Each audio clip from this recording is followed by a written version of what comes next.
in motorsports. I'm telling you, it's very difficult. This Busch Grand National Racing is, I think, is just as competitive as Winston Cup, if not more. So you got to be careful not to get too aggressive. I mean, there's more cars practicing sometimes than there would be in a race. You've got some great drivers, and not just from the Southeast. They're starting to come from all over. And when you start getting 60 cars in an event, you know it's going to be competitive.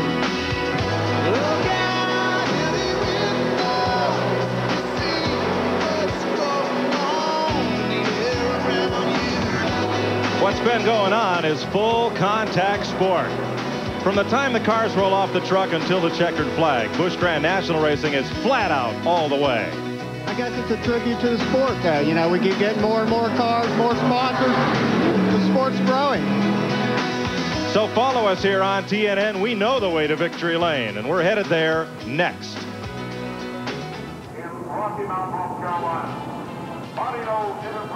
TNN Motorsports proudly presents exclusive live coverage of the Busch Series Grand National Division. Today, the Hardees Frisco 250 from Richmond, Virginia. Good afternoon, everybody, and welcome to Richmond. I'm Mike Joy. It's a beautiful day for racing, about 60 degrees, a little bit of a brisk breeze, but lots of sunshine for the folks here in the grandstand. 56 cars came to try to qualify for 34 spots plus provisionals for this race, and that meant a lot of good cars went home. How good?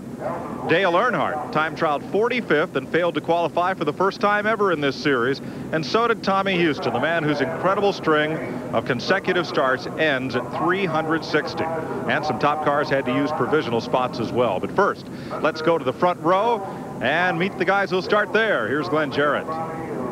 Well, Mike, Robert Presley and David Green occupy Bob Uecker seats on the front row today. Presley qualified on the outside pole. Of course, he was on the pole last week, but David Green beat him by 1/100th of a second. First time Green's been on the pole in 3 years. Now, David, been a while since you started up front. Can you hold these guys off all day? Well, we sure hope so. It's a good field. A lot of good cars went home, and Slim Jim Chevrolets ran awful good, and we're going to be a little conservative here at the start. We just need to be around. It hadn't been a good start for me this year, but we're going to turn around today. Well, keep your eye on him. He loves his sponsor, Penrose Sausages, but, man, he's hungry for a victory today. Now, somewhere way in the back there is my pal Randy Pemberton. Randy?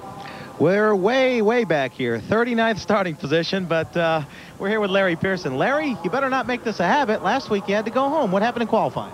Well, we just didn't have a good setup, to be honest with you. We came up and we practiced. The car felt good, and we made a little change before qualifying, and evidently it wasn't the right move. But, we made change back this morning and went out and ran practice, and we got one of the better cars now, so I'll just have to take my time and get up there as quick as I can.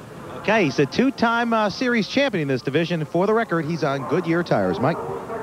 Thanks, Randy. The field pretty evenly split between Goodyear and Hoosier here at Richmond. Famous names at the front and the back of the field. We'll have more and get ready to drop the green flag on the Hardees Frisco 250 after this. Stay tuned for the action here at Richmond while I try to keep my driver ahead of these other guys.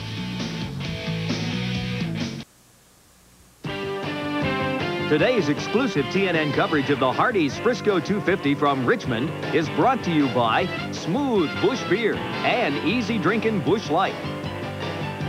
By Split Fire, the patented performance spark plug. It only costs more until you use it. And by the new La Quinta Inns. You're not staying at a hotel. You're staying with us. At Richmond International Raceway, 39 Busch Grand National drivers are set to roll off in the Hardees Frisco 250. We're just minutes away from starting this race. Joining me is former Winston Cup champ Darrell Waltrip. And Darrell, what do we look for in today's race? Well, Mike, as I looked at this field of cars, and one of the things that really jumped out at me was the diversity of where all the competitors have come from. There are 23 states, including Canada, represented in the field today. And it kind of made me wonder, where have all the good old boys gone?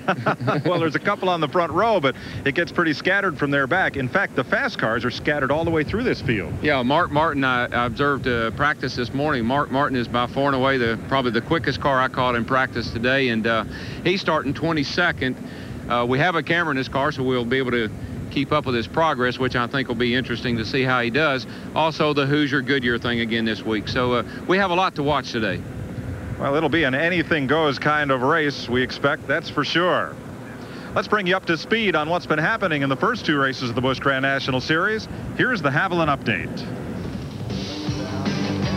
1 week ago, the Busch Grand National Series had its 2nd race of the season, the Goodwrench 200 in Rockingham. The black unsponsored number 99 of Robert Presley had the pole and held off Mark Martin in the early going. Lap 22, this multi-car pileup took out David Green, Dave Rezendes, and Dale Jarrett, and left Dale Earnhardt with a lot of damage to his Chevrolet. Earnhardt retired to the garage looking like this soon afterward. Martin's Winn-Dixie Ford took the lead from Robert Presley. He would lead 3 different times. Harry Gant of the Green Mannheim Auctions number 7 would race Presley for the front spot. And how about this? In the blue car, Randy LaJoie. In white, Terry Labonte. Give a little, not take any. Joe Bessie got a close-up look at the TNN billboard in turn 3 and retired with damage to his car. They even crashed under the caution. Jim Bound got tipped into Mark Martin. Martin had to pit for repairs that dropped him out of the lead grouping. Old and new faces racing together. Mike Wallace with rookie Dennis Setzer, all in the top 10. Once Hermie Sadler got rid of the Saturday paper, he finished 3rd, while Terry Labonte's MW Windows Chevy led Harry Gant to the checker by this much. Terry Labonte holds the point lead over Robert Presley, Hermie Sadler, Tom Peck, and Chad Little.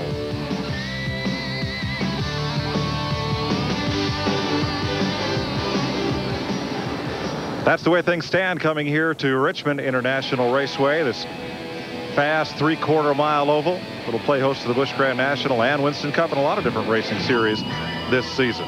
We'll take you through the starting grid in a moment. Stay tuned. Don't go away. We're fixing to show this 44 car how to go around Richmond Speedway.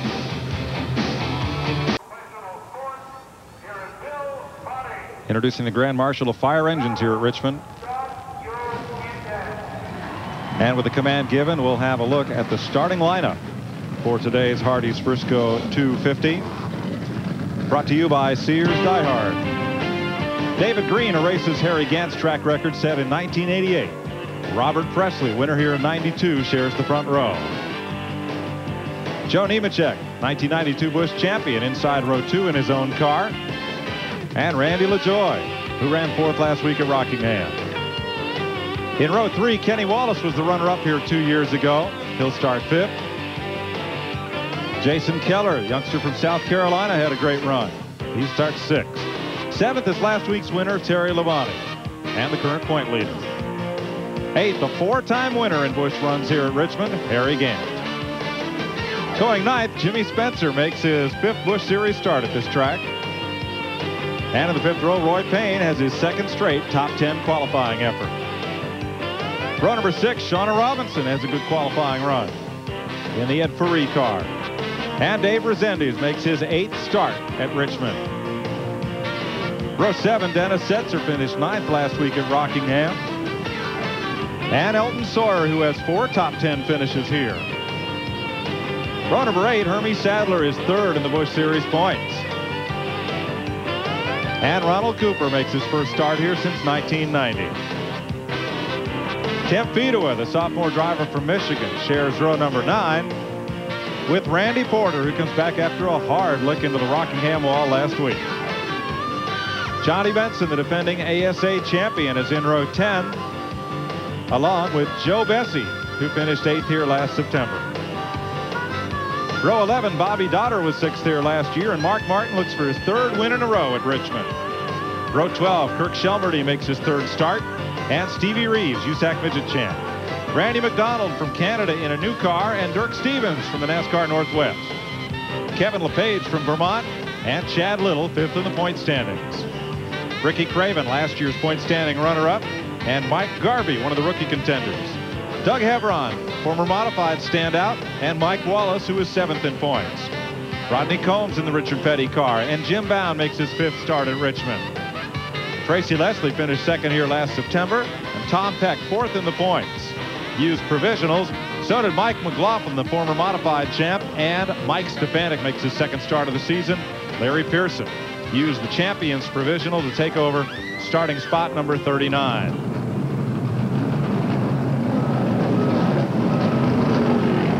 roll off for the first of the pace laps.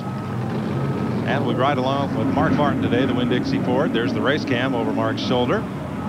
Giving you a look at what he'll see of Richmond Raceway. Right now he sees Joe Bessie straight ahead. And look at the other business end of Mark's operation. That's the foot cam, Mark's Winn-Dixie Ford. And also the rear bumper cam. Moving on Mark's car. That's Stevie Reeves. You see just behind Mark. Richmond International used to be a little flat fairgrounds half mile, but now it's nearly super speedway status, 3/4 of a mile around. 14-degree bank in the corners, 8 degrees down the front stretch. Just a little bit of banking for drainage in the back straightaway. Today's tire roll in force. 4 right side tires can be changed, plus the 2 that are already on the car, and 1 set of left side tires. That's all they're allowed. Darrell, that'll be interesting because some of the teams in practice were reporting more wear on the left side than on the right. Yeah, that could be a problem for these guys today. They're going to have to take care of the tires. Some of those guys that are back in there are going to try to work hard to get to the front are really going to have to think about what they're doing to the tires on the car. Weather today, 56 degrees. A lot less humidity than we had this morning when the temperature was down, hovering around the freezing mark. But no snow to shovel here in Richmond, Virginia, unlike most of the north and even to the west of here, where they got clobbered once again. Yeah, it's going to be a beautiful day. 39 cars will start this race. It'll go 250 laps on the 3/4 mile. Mark Martin set the race record here last September. The first race run at this distance. This used to be a 200-lap event. Let's reemphasize that tire rule is under caution. That's what they can change for the caution periods. They can change as many tires under green as they wish. Tire management right now is a big factor on these smaller racetracks like Richmond, particularly with the tire wars going on. You know, everybody's coming now with Goodyear, Hoosier, both coming with the softest tire they can come with to get the most speed out of it. So tire management is another aspect of this race we got to keep up with. Take an extra pace lap here. A bit of debris up in turn number 2. Of the 56 cars that came here, 36 were on Goodyear, 20 were on Hoosier.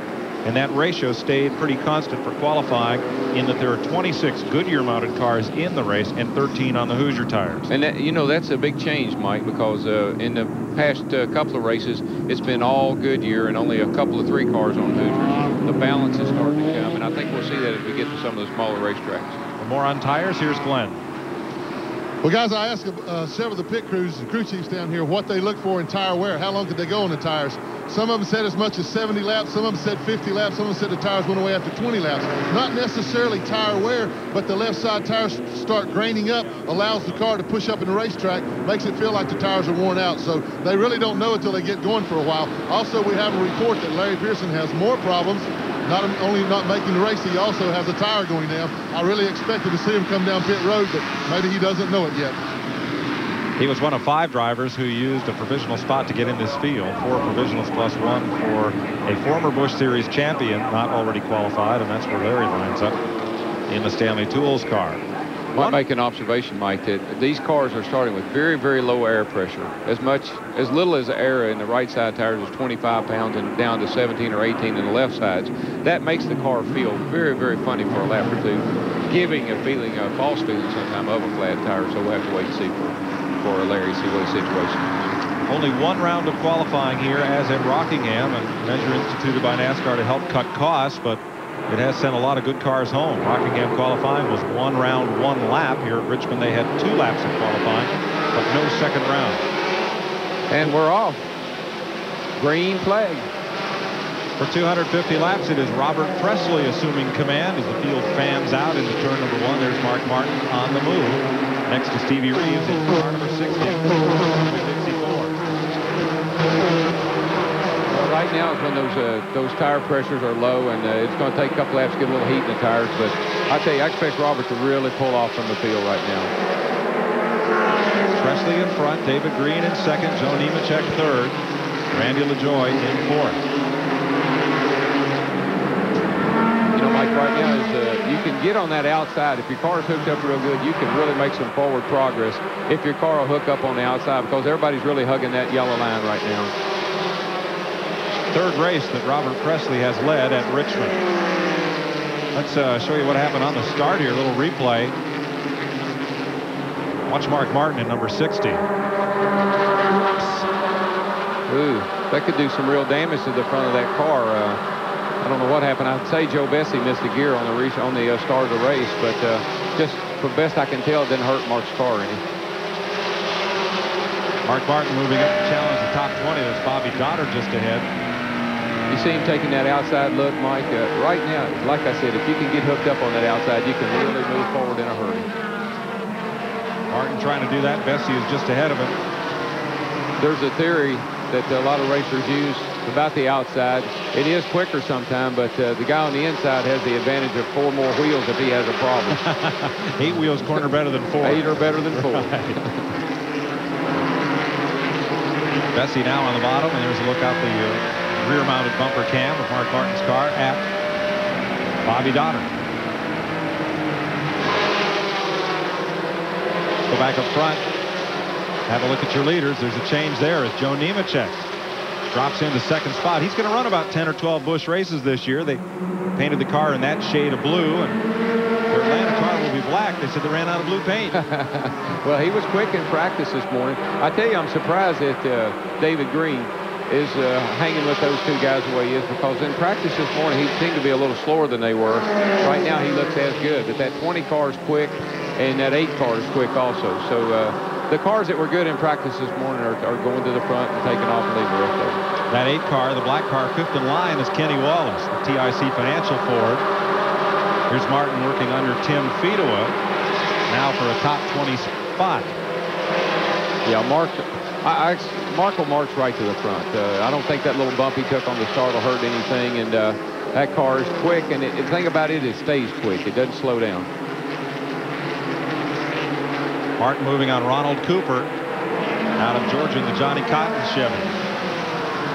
He's now running 16th after starting 22nd. We'll be right back. Welcome back to Richmond. New leader, Joe Nemechek, has moved out in front of Robert Presley. David Green in 3rd. They're side by side for 4th on the right side of your screen. That's where Kenny Wallace has gotten underneath the Phenolube Ford of Randy LaJoy. Yeah, Kenny Wallace's car is really working good, and he's making steady progress right to the front. The 2 Hoosier cars are running 1st and 2nd, and Nemechek was good this morning, and I think he must be a little bit better than Robert right now. Let's show you how Joe Nemechek got the lead. Turn 1. Yeah, you can take that low line. It's a D-shaped front straightaway, and if you can get off of turn 4 there, take that low line, you can take the guy's line away getting into turn 1 and make a nice clean pass. So out of turn 2, Nemechek the leader. Presley in 2nd, Kenny Wallace now 3rd, David Green in 4th, Randy LaJoy is 5th. And a real good run for Jason Keller, who started 6th, running right there, holding off Terry Labonte and Harry Gant. Single file, that pack heads down into turn 1 yet again. And it won't be very long, Mike, until over here on the back side of your picture, you're going to start seeing a little black car showing up. And it won't be number 3 either. No, Mark Martin's about a straightaway behind the leader. And he's battling Herbie Sadler for 15th. Let's take you back there. Now there's the front pack. There comes Mark on the outside right there. He's just picking them off one at a time and doing it in fine style. He's coming right on to the front. On past Roy Payne and Dave Resendiz. That's Resendiz on the left of your screen. How is Mark running? Let's check with Randy Pemberton. Guys, I did talk to him before the race, and he said he was going to take his time going up through the pack. The reason being, he's going to run this car next week. It's not that he loves it so much, but it's the only car that he has that will work for him. So he's going to use this car next week. He's going to take his time. Heck, he's doing a heck of a job. He's up almost inside the top 10 after starting 22nd. Yeah, look at Kenny Wallace. He just worked his way right under Robert Presley there, and that little Ford's working pretty good right now. I'm telling you, I think he'll have the lead here before long. Worked real well last week until it expired. Yeah. You know, that's a shame. Those are good guys, and Kenny's doing a great job in the car. But the thing has engine failure too regularly. It seemed like almost every time it gets to run real good. I know last year with Burton driving the car, same deal. That's the 8 car, Phil Martossi out of Nashville. Kenny Wallace driving. Back at 4th place, Randy LaJoy is now trying to hold David Green. Jason Keller, the green car of Harry Gant, and Terry Labonte right there. Boy, Labonte's been strong. I'll tell you, they got that little Busch car really working good, and of course, these kind of races are ideal for Terry Labonte. He is not a real hard-charging, aggressive type driver, and when tire management is a factor, I believe Terry Labonte's at his best. He is the Busch Series point leader, car number 14. Gant had a look underneath there on Jason Keller, left him just a little too much room. Let me just say, Mike, I don't mean that Terry drives hard. He'll drive as hard as anybody, but he's also the kind of guy that he owns that car. And so he's going to drive it with a little bit more care than maybe somebody that didn't own it.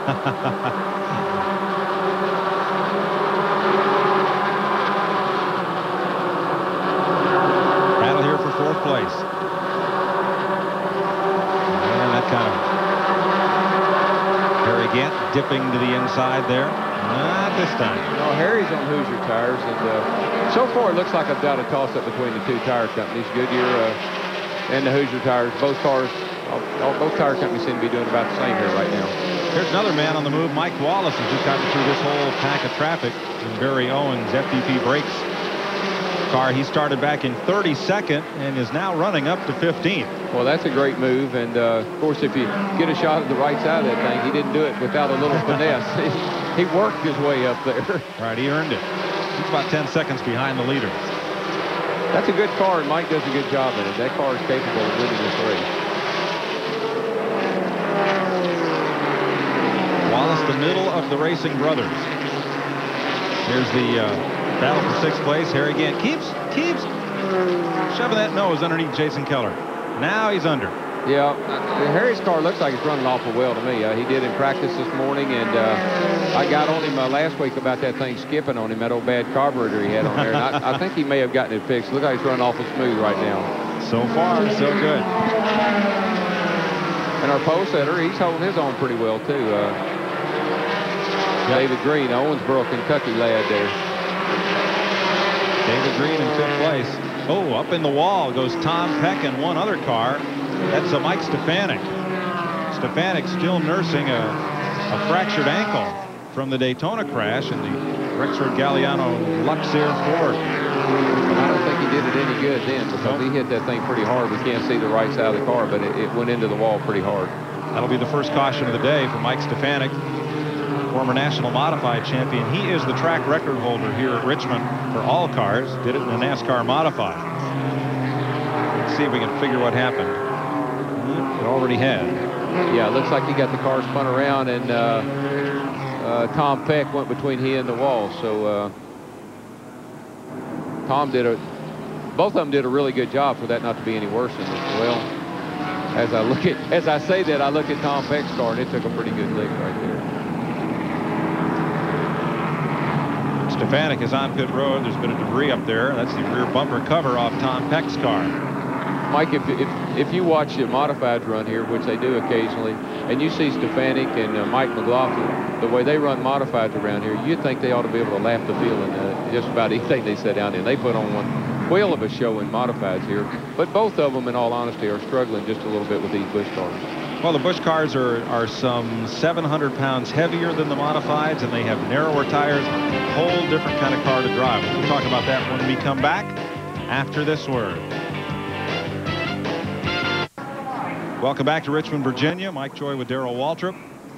Glenn Jarrett and Randy Pemberton on pit road today. We're under the first caution of the day for Mike Stefanik's spin after a contact with Tom Peck. Next week, a TNN special will be at Daytona International Speedway for Bike Week 94 and bring you the Daytona 200 live. The Superbikes, kind of the stock car racing of the motorcycle racing world, where they put on a great show. I tell you, that I don't know how those guys ride those motorcycles through the trial at Daytona on 2 wheels at 180 miles an hour. I had one of them one time tell me, I said, what happens when that thing gives you a problem or anything goes wrong with it? He says, it spits you right over the handlebars. Yep. And it does. It'll do it. Say hi to Buddy Baker, who will be with us through most of these telecasts on TNN this year, but he had a full house at the Buck Baker Driving School in Rockingham this weekend, so Buddy's tied up playing professor this weekend. We'll see him at Martinsville in 2 weeks. Entrepreneur Baker. Yeah. Well, guys, we're in Tom Peck's pit. You can see the damage on the car there. The whole rear casing of the car is gone. What they're working on right now is just trying to keep the fenders off the tires. He has radioed in and said that he thinks that the toe end's knocked out. I don't think they're under the hood right now. I don't think they're going to have time to adjust it. He wants to get back out before the restart, maybe on the next caution. Right now, they're just trying to keep him going best they can. Restart green flag, and Peck will beat these cars to turn 1, but may get lapped in the back straightaway. Yeah, he probably will. Mike, now it's kind of a time when everybody gets their second breath and says, well, my car's pretty good, or I need to make a adjustment or whatever. And also, the tires take a little different attitude at this point in time. Mark Martin back straightaway, working rookie driver Dennis Setzer, the Alliance Training Center's number 59. And it looks like Mark's going to follow Terry Labonte back up front. Dennis Setzer is doing a good job in that car today. Good to see him running well. That's a good car, and he can. We know he can get the job done with everything. Yeah, I think Tom's got a lot of damage. He's probably going to have to bring the car in to work on it. As the field streams by him, this battle continues, and they straight a little paint there. Yeah, I think that's that 8 wheels versus 4 theory. I think Mark was using then. And look at this, Jimmy Spencer in a Pontiac right behind Mark Martin. Well, Mark's got his hands full. Coming and going. He's got it coming at him both ways. Dennis Setzer, he's putting that car down on that bottom yellow line, and that thing looks pretty good right now. That's right. Setzer's repassed Martin. Here's Martin going to the outside, and David Green dropped 2 spots on the restart. Harry Gant and Jason Keller got by the Slim Jim 44. What happens, Mike, is, as I said, under the caution, the tires cool back off, the tire pressure drops down a little bit, and also the tires go through a little bit of a curing process after they've been run 20 or 30 laps and they're cooled off. And the cars do make they make big changes after a caution. Some for the better, some for the worse. Sure. Now it's Terry Labonte, who was so strong in the early run, and now Labonte's going to give up a couple of spots to Mark Martin and Dennis Setzer. Yep. It just kind of goes that way. And the tires are so finicky right now because they're so soft, and everybody's trying to get the most speed out of them. They're also trying to be conservative. I know people get tired of us talking about tires. I get tired of talking about tires, but it's what makes these things go around the racetrack, and tire management is going to be critical all year long. Now here's Setzer coming back up on David Green. Couldn't make the pass that time, and Mark Martin, they slip away just a bit here. Yeah, that view seems to be getting a little hard. It's a little harder to see who's behind him, so he's definitely pulling away. 37 of 250 laps complete. 1 caution flag so far. Jason Keller's doing a great job today, Mike. He's held his own. He started 6th, and he's running right there. And of course, there goes Mark by him on the outside, but still, he's doing a really good job in that car today. Good run for the young driver from out of Greenville, Spartanburg area. Martin up on the outside, and comes right up against Randy LaJoie.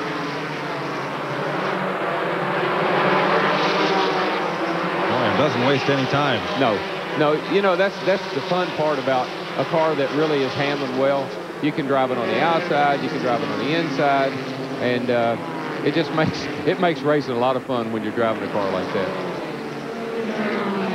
Of course, it makes it a headache for everybody else. I mean, they're not real happy to see his car run that well, but that car handles well, and Mark does a great job in it. You know, Mark owned that car. He started that team on his own the first part of last year and really didn't have a lot of success. The car ran pretty well, but didn't have a lot of success. Jack Roush took that team over, bought it from Mark, started to maintain that car, and the results speak for themselves. Yeah, every race they finished last year, they won. This battle is 4.5 seconds behind the leader, and it's Keller, 23 years old, up on the outside of Randy LaJoie. What's happening, Mike, is everybody tries to keep that car right on that yellow line. That's the fastest way around, but then that upper groove starts to work in. The cars will run a little quicker up there because they're running a little bit freer coming off the corner, and they get a little bit more speed down the straightaway. And people are starting to recognize that. They saw Mark go around on the outside, and now other cars are trying that outside line and making passes. And like you said, the one thing you don't always have up on the outside is room. Yeah. Well, just up out of the groove there, up above the black marks on the racetrack, really pick up a lot of rubber and debris up there from these softer tires. They really throw a lot of loose rubber up there, and when they do, if you get out of the groove and in that stuff, you just about go straight into the wall. Watching this battle from 6th on back. As the race rolls on at Richmond, we asked Randy LaJoie about the success he's had this year and how tough it's been for him. Oh, this is one hard division to break into. I'm just glad we've run up front in every single race we've been in. We've only been in 2 of them. We led both of them, Daytona and Rockingham. You know, I'm really looking forward to this year. I think we have a good shot at winning the championship. I just want to get a win under our belt right away here, hopefully here at Richmond, and go on.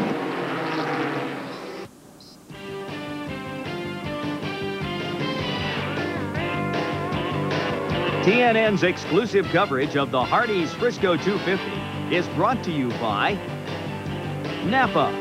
We keep America running. We are under caution. Something let go on Doug Hevron's car, the Charlie Henderson Food Country USA machine, in a big way down at turn number 3, second caution of the day. Ricky Craven's been on pit road, so has Bobby Dotter, Kurt Shelmerdine, Tom Peck, Rodney Combs, Larry Pearson, Johnny Benson, Joe Bessie have all been to the pit, so has Randy McDonald. But most of the leaders stayed out on the racetrack. Yeah, if they're going to use, 4 rights and 2 lefts, they're going to have to go a little further than this before they start putting tires in. So everybody's going to think about saving as much as they can. There's the former modified and super modified ace from Liverpool, New York. Boy, that thing went up in a ball of smoke. Fire flying out from under. Yeah, a lot of flames out from under the car. Doug looks okay. It's, well, let's meet him. Here's Randy. Boy, what happened out there? Just blow up? Yeah, we were just going along one by one, picking them off. You know, the car was really good. Food Country GTS, Mike Barrett Chevy was good. Chris Carrier just gave me an awesome car today, and we were kind of taking it easy, just picking them off one by one, and then going into turn 3, the motor just let go. So another short day, but there's other ones. Good luck next time. Got caught in a big wreck at Daytona early, didn't qualify at Rockingham, and here having a short day. You ever notice those upstate New York guys? They never say she blowed up. I don't quite understand that. Glenn Jarrett. Well, we're standing by with Gil Martin. And Gil, the car looks awfully good so far. I know you're concerned about tire wear. What are you telling Kenny? Well, right now I'm just telling him not to abuse the tires because the car is a little bit tight in the center of the corner. So we're trying to just take care of it enough to where the car will get off the corner good until about lap 80 or 90 when we come and get tires. All right, now, you've got a race driver out there that wants to win. He's real aggressive. He's got a real fast car. Will he really slow down when you tell him to? He won't slow down, but hopefully he'll take care of it just a little bit because he was eager to get up there to the front, and I know he wants to lead. Well, he does. He's got an awfully good race car. Like he said, they're looking for tires around lap 80 or 90. Reminds me of a quote from a championship year Darrell Waltrip when he said, you got to learn to drive slow to be fast. That's right. We'll slow down and go faster. It's a theory that doesn't make any sense when it comes to racing, but it works. And this is one place where it works. These turns are big enough, and especially going into turn 1 with that tri-oval effect that you have, that swoop down into that corner, that you can overdrive the car, abuse the tires, and actually not go as fast if you'll back off early and get the car in there smooth and get back in the throttle and run up off the corner hard. That's really the key. And that may be a reason why some of these modified drivers are having a little trouble adapting, because they're used to just launching the car down into the corner. Yeah, that and the fact that they need about a 15-inch right rear tire. They'd be ready to go. That helps too. We'll be right back to Richmond. Getting ready to go back to green here at Richmond in a lap or two. Here's the way they're running. Darrell Waltrip's got the radio. See if you can get a word here with Robert Presley. Yeah, Robert, this is DWTNN. Just checking in with you here, buddy. See how everything's going. We're in pretty good shape. We're just kind of sitting here going to follow Harry a little bit. Serve these tires and about 100 laps to go. We're going to see what we can do. Okay, is the car good for you right now? Loose, pushing, tight? What's it doing for you? We're just a little bit tight right now, but I think as the track gets a little slicker and a little more oil gets down, we're going to be about perfect halfway on. Okay, buddy, give her a good ride. We'll keep an eye on you. Robert Presley presently in 4th place. Behind Joe Nemechek, Kenny Wallace, Harry Gant. Right behind Presley comes Mark Martin, Jason Keller. The 59 car, the Alliance car, rookie Dennis Setzer, then David Green, Randy LaJoie, and Terry Labonte. That's the top 20. Advance Auto Parts, home of PDQ. Parts delivered quick. Helping out with our aerial coverage today. And we'll get one lap to go here. You know, Mike, I love Robert Presley. He's sitting there, he's running fourth, and he was leading the race a little while ago.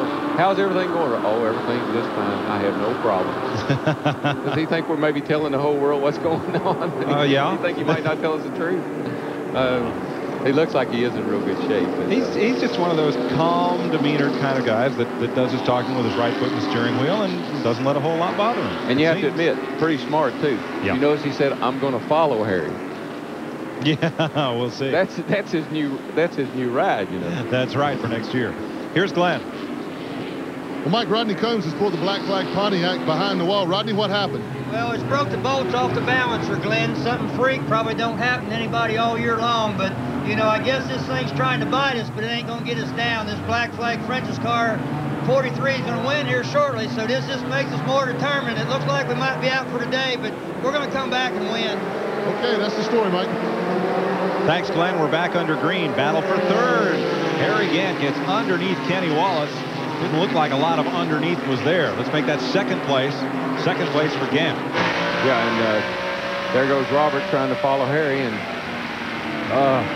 Kenny's not going to get hit at the bottom. I don't think Kenny was up for that. Of course, that green car at Gant's is easy to see coming up on you. That's a beautiful car, isn't it? You and Baker like that paint job. It's in the mind of the beholder, you know. I've had a lot of good luck in a green car, but I never had a car that green. If you put that thing in the field, the cows will try to eat it.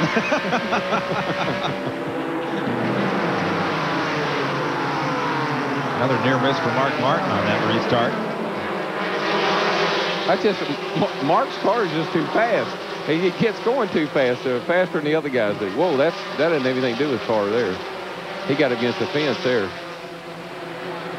Running okay now behind Setzer and in front of David Green. What happens, Mike, is a lot of times under caution, these cars pick up a lot of debris on the tires, and it takes a lap or two to get it knocked off.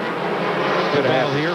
Randy LaJoie spotting with Terry Labonte. Labonte in 14. Hermie Sadler in the picture. Yeah, you know, last week Labonte and LaJoie were fighting with each other too, and that was exciting to watch. Yeah, we saw it in our Haviland update. It's 9th place at stake here. They traded quite a bit of paint. LaJoie's drifting back just a little bit. I don't know if he's having trouble with his car, but he's drifting back just a tad here. That's Elton Sawyer from 38, the Ford credit card, right behind Resendiz. Yeah, that's one of my former employees. Bob Sutton owns that car. He and a friend of his, and of course Elton is a fine young man. He worked for Bill Davis on the 22 car for the last couple of years, and now he's got an opportunity to get back behind the wheel, and he's doing a pretty darn good job.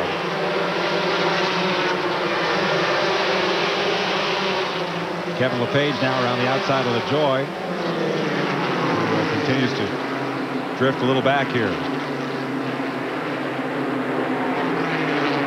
Joe Nemechek up front. We'll give you a Napa Field standing update, show you where your favorite driver is after 58 laps.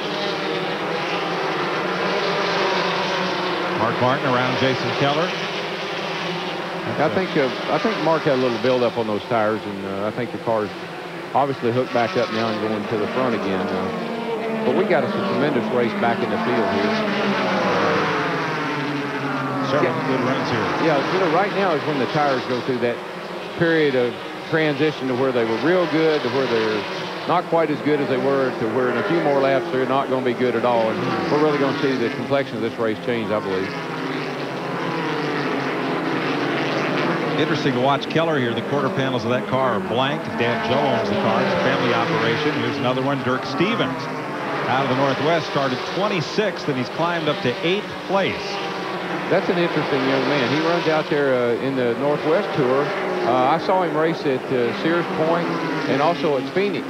A tremendously talented young man, and he's moved to North Carolina, and he's going to run that Busch car this year, and then he plans on moving up to Racing Cup next year. Looks like he's got a lot of potential. He's hired Rick Wren as a crew chief, and They're having a real good run here Pretty today. good go of it right now. Yeah. But look at those two cars completely unsponsored, and yet a lot of good sponsored cars went home from here. Yeah, well, sometime when you're unsponsored, you give it all you got and a little bit more, and you give somebody else's too. So right. Mike Stefanik back in the race after that spin. He brought out the caution at lap 28. You know, that 35 car, for a car that had a broken rock arm, maybe they went behind the wall and repaired it, but right now he's running pretty tough. 2 laps down. But still in the hunt, Randy Porter. Track gets slick, tires get worn down. Sometimes losing a cylinder can be an advantage, believe it or not. Well, all that power's no good if you can't get it to the ground. That's the whole thing. He can run the thing wide open through the corner and get the gas pedal wide open quicker than the other guy can. He's going to pass our leader here before too long. There's Dirk Stevens. That's a Ford. And here's a look at his progress through the event. He started 26, just started and kept on coming. Yeah, he has made great progress. That's a great run for him.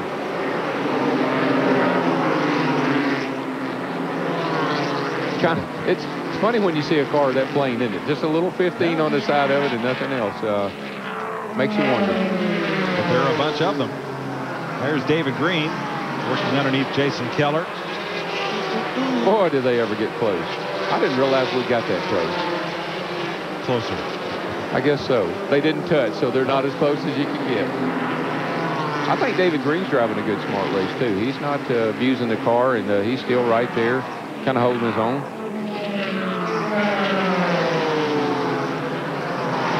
Elton Sawyer just behind these two. And then Kevin LePage. Look at that green number 71 moving up. LePage just took a spot away from Terry Labonte. And now Mike Wallace is moving up on Labonte.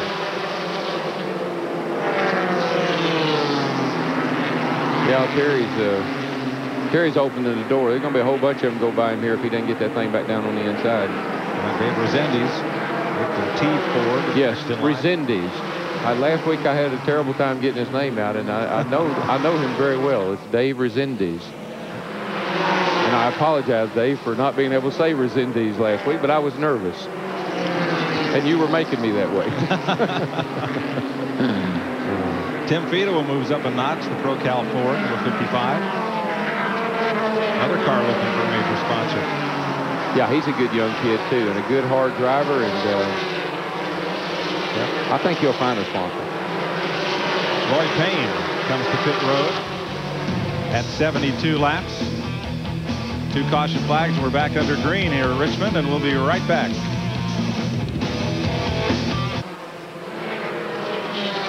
Welcome back to Richmond, where Joe Nemechek leads. Harry Gant trying to work his way around Randy Porter, Randy McDonald, and Randy LaJoy. The 3 Randys have slipped to the tail end of the lead lap here. As Nemechek moves in. Well, lap traffic, but they're all racing for position. And LaJoy becomes the first of the lead pack cars anyway to drift to the tail end. Tire wear? Yeah, I think so. This is right at that point where 75, 80 laps is what I was hearing in practice. The tires are worn out, and I don't know what everybody's going to do. Somebody's going to have to make a big gamble here and come in and put 4 on up under the green. Looks to me like. But that 15 car, buddy. Now he is moving on, and tire wear don't seem to be bothering him a little bit. Now the 3rd place car, Dick Stevens out of Tumwater, Washington. Kenny Wallace, the TIC Financial Ford battling him, and Mark Martin in sight. You know, I know we've got a couple of Chevrolets out front, but the Ford cars this year are impressive. They are all running well and doing it. They're pretty impressive with their 6-cylinder engines in their cars. This battle's 3.5 seconds behind the leader, and green flag pit stops are beginning. Jimmy Spencer's been in, and Randy LaJoy comes in. Here's Randy. Well, you guys want to know about tire wear. These tires just came off of Roy Payne's car. You can see the cord here. This is the right front. Now, there's speculation that this team could be running a little bit too much camber in this tire. Other than that, I talked to a Goodyear official. They say the tire is about had at about 75 laps. So this is the right front. You can see she's gone away, Darrell. Yeah, that's what we saw, even on the Cup cars, about 75 to 80 laps. And for some odd reason, the inside of the tire is wearing more than the outside of the tire. We played with camera this morning. It didn't seem to correct the problem. And once that happens, the car picks up a big push. In other words, you can't get the car to turn. And that's the cars that are going up the hill right now. Hermie Sadler on pit road. The surface of that tire kind of looked like the surface of the moon, but like you say, once you push up the hill, then you start picking up the rubber that's already come off other people's cars, and there's just chunks of it all over that tire. Yeah, you just lose grip. You got no traction, you got no grip, and you know, there's a factor in there. There's a point in there when it becomes dangerous, but by the time it gets down to that point, the driver knows it, and he knows he's got to come in like Terry Labonte's doing right now. Labonte and Hermie Sadler both on pit road. Here's Glenn. Guys, we're down in the garage area. Larry Pearson has pulled his car down here. You're looking up under the rear end of the car. They're changing the rear gear. There's only one reason you ever do that in a race. It burned out. The bad news is they borrowed the gear from somebody. Larry, just not a good weekend. Well, last weekend wasn't any good, and this weekend didn't start out any better. But, you know, we didn't qualify. We had to take a provisional, and we made a lot of changes this morning. The car was running pretty good. I mean, a lot better than what it has been. We moved up through the field a little bit. That burned rear and burned up in the thing, so I don't know what we're going to have to do to shake this money, you know, shake this monkey off our back. But, you know, maybe, hopefully people can stand, they'll stand behind us. This is a good team. They'll get things turned around. Better luck next week, Larry. Yeah, they're going to run the whole season. Tracy Leslie and Ricky Craven come in for tires, as does Mike Wallace. If you joined us late and you're wondering where Darrell Waltrip is, he did not qualify. Time trialed 45th, first Busch race he has ever failed to qualify for. Dale Jarrett also went home. You're exactly right, Mike, but it was this race last fall that I didn't qualify for. This is the only Busch race I ever missed, and this is the same way Earnhardt was this time. He didn't make the race. See, I was going to tell you, I looked down through here and I saw Doug's, and I saw David's, and I saw Dennis's, and I saw Dirk's, but I didn't see a Dale anywhere. Dale Jarrett or Dale Earnhardt. Here's David Green driving for Bobby Labonte in the Slim Jim Chevy.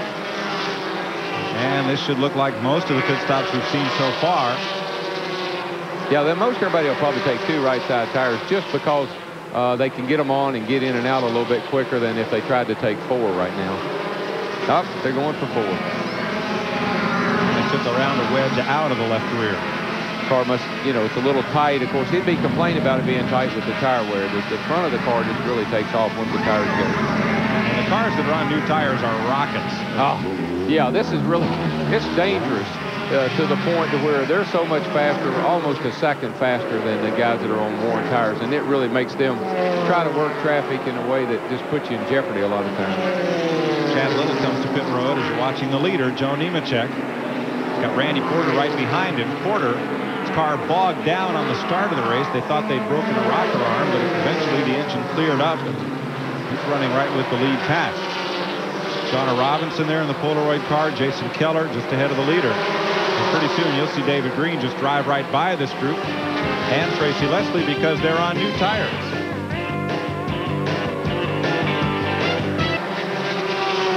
Under Green, pit stops continue. Stevie Reeves is in. Randy McDonald.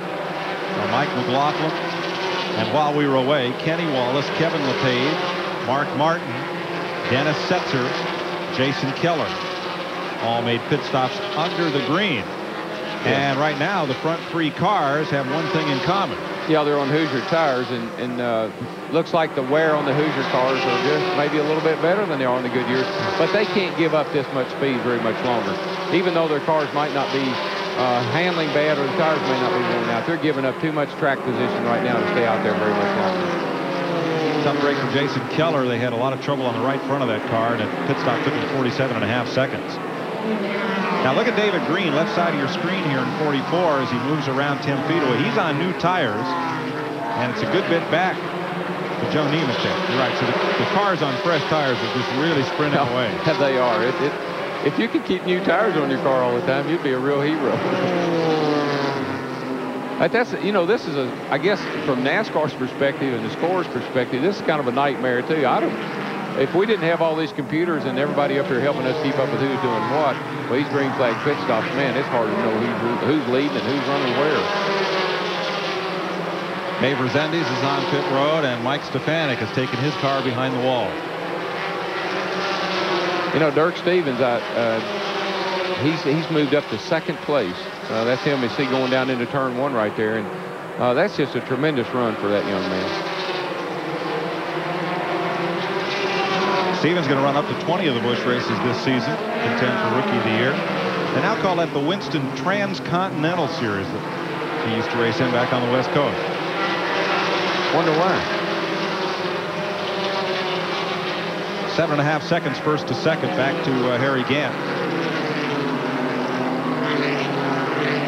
Joe Nemechek, Dirk Stevens, Harry Gant. Now Stevens, excuse me, is 7.5 seconds behind Nemechek. Here comes the leader. Joe Nemechek, graduate of the Busch Grand National Series, going to run 10 or a dozen races there this year. We'll be here, we'll be at Atlanta, and now we'll be in front of Glenn Jarrett for his pit stop. Well, Mike, he stretched this thing a long way. He went 100 laps and was still running pretty doggone good. As you said, Darrell, he is on Hoosier tires. This will be, right now, they're just looking at a 2-tire stock. That's all they're going to do for the right sides. They are coming around for the left sides. They do have the ratchet wrench out here. Looks like they wanted to make a chassis adjustment. They haven't done that yet. They're working on the tires right now. Everything's going pretty smoothly so far. A little bit longer stop than they'd like under green, but those 4 fresh Hoosier tires will really set him to sailing. No chassis adjustment. He's down and away. 29.1 seconds. Not bad under green. Bobby Dotter, Tim Fedowa, Mike Garvey are in. Dirk Stevens is getting serviced at the turn 4 end of pit road, and the 99 coming in is Robert Presley. He looked like there's Gant going fast on the pit lane. Presley looked like he wanted to come in a lap ago, and they... Yeah, he missed pit lane, Mike. He came down there a little too hot. He hit that little bit of stay dry and debris there, and he almost hit the end of that wall, and he had to go around again, so that's going to hurt him. 4-tire change for Dirk Stevens. Here's Harry Gant. Randy. Well, it's 2 right sides so far for Harry Gant. He wants 1 round of wedge out. The 4 Hoosiers going on. Just to give you an idea of how long this car has slowed down up to lap 100. He was running about 22.60 to 23 seconds. Now he's down to about 24.80s before he pitted there. Thanks, Randy. Roy Payne is in for his second stop. Dirk Stevens, 37.8 seconds. Now, these pit stops are much slower than in Winston Cup racing because they're only allowed 2 air wrenches in the pit. So the crewman who changes the right side tires comes over. The left sides aren't already off. He's got to do the whole thing himself. Yeah, their pit stops are a little bit slower. Plus, they're not accustomed to making 4-tire changes like the Winston Cup regulars are. So a number of things happened here. The Hoosier cars were able to go 100 laps, where the Goodyear cars could only go 75 or 80 laps. So from tires perspective, that puts the Hoosier cars in a much better shape. They're going to have more tires at the end of the race, and that's going to have a big impact on the race. Joe Bessie is on Hoosiers. He is the race leader. He stopped on lap 53 under the caution, so his cars that stopped in are now rising to the front. Jimmy Spencer, just 2 cars back, was one of those. Bessie has Delco battery on the car today, but really needs some help. He needs a full season sponsor, or they're not going to be able to continue perhaps past Atlanta. The young driver from Maine was really a force to be reckoned with the latter half of last season. Yeah, he was awesome at Rockingham and then at Atlanta. He could have easily won either one of those 2 races, and has really done a great job with the limited amount of funds he's had to work with. Runs his own race team, and they badly need a sponsor to be able to continue. That's an up-front running team. 107 laps complete here at Richmond of 250. We'll be right back. At lap 111, a hard crash coming out of turn number 2 will put us under the 3rd caution flag of the day. Dirk Stevens had spun, and Joe Bessie, the race leader, was trying to miss him coming out of turn number 2. As you can see, did not succeed. No, that was a hard impact. Spotter must not have told Joe that he was there, and man, he nailed him real well, real good. And, you know, the sad thing is, I mean, here's a guy in 97 that we just talked about needing sponsorship. Here's another guy that has no sponsor, and they run into each other. Watch this. This is a hard lick. Gant goes low. Terry Labonte goes high.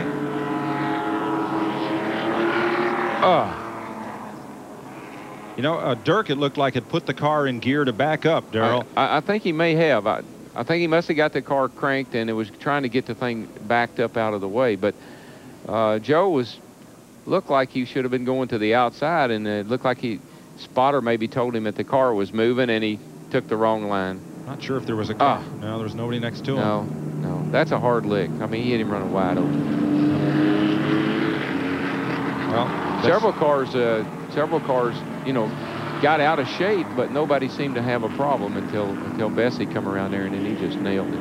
Bessie was the race leader, and I'm sure he was trying to get back to the line and keep a number of those cars a lap down. Yeah, that made green flag stops. That's probably was something that he was trying to do, Mike. Come to think of it, he was trying to run back to the caution, not let some of those cars on new tires beat him back, and that's really sad because, like I told you, that's like both those guys are underfinanced, trying to make a good show to get them a sponsor, and it's kind of like playing cards with no money. Don't draw the right card. No. Bessie said in a press release here that Atlanta may be his final event of the season. Running as Your Logo Here Racing. Trying to attract a major sponsor. They do have some help from Delco Battery, and he's retired. Pit stops for the leaders now. Here's Glenn. Well, David Green has brought the Slim Jim Chevrolet in for a right side tire change and to fill up with fuel. I guess they decided to take advantage of this caution. Go ahead and use the other two, or the two right sides that they can change under caution. In fact, he made a tire change under green, so he's still got a lot of tires to change under caution. But they did only put two right sides on, filled it up with fuel, so he should be in good shape. Now, Glenn, that'll leave him a full set, two lefts and two rights to change under caution. This is his first caution flag pit stop. Ricky Craven makes a stop and rolls back out. Well, Mike, that caution did about what we thought it'd do.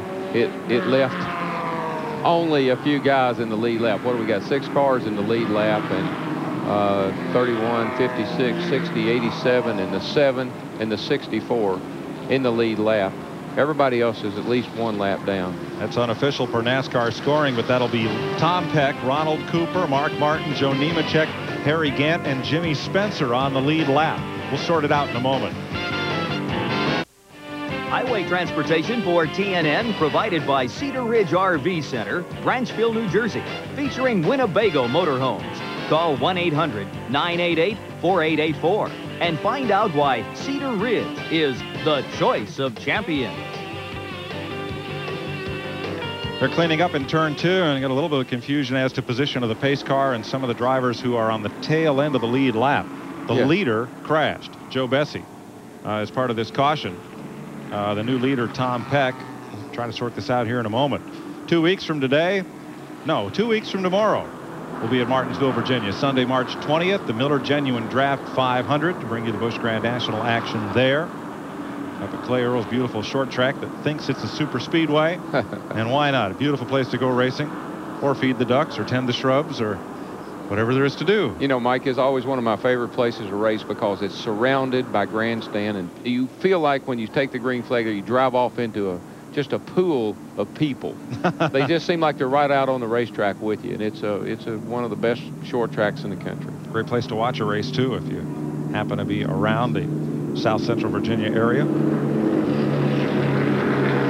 Let's get a recap on a couple of the drivers who were involved in that incident. Here's Randy. Well, we saw both Joe Bessie and Dirk walk into the medical center. They both appeared okay. We'll try and get a word with them, but as far as their injuries go, they don't look like they're in any trouble, guys. Thanks, Randy. Here's the man scoring, saying is the leader, Tom Peck, in the Steve Grissom Channel Lock Chevy. You know, poor old Tom, I mean, he got the thing beat all up there on the start of the race, and we thought he was probably out of the race, and here he finds himself leading. So you never know how these things are going to go.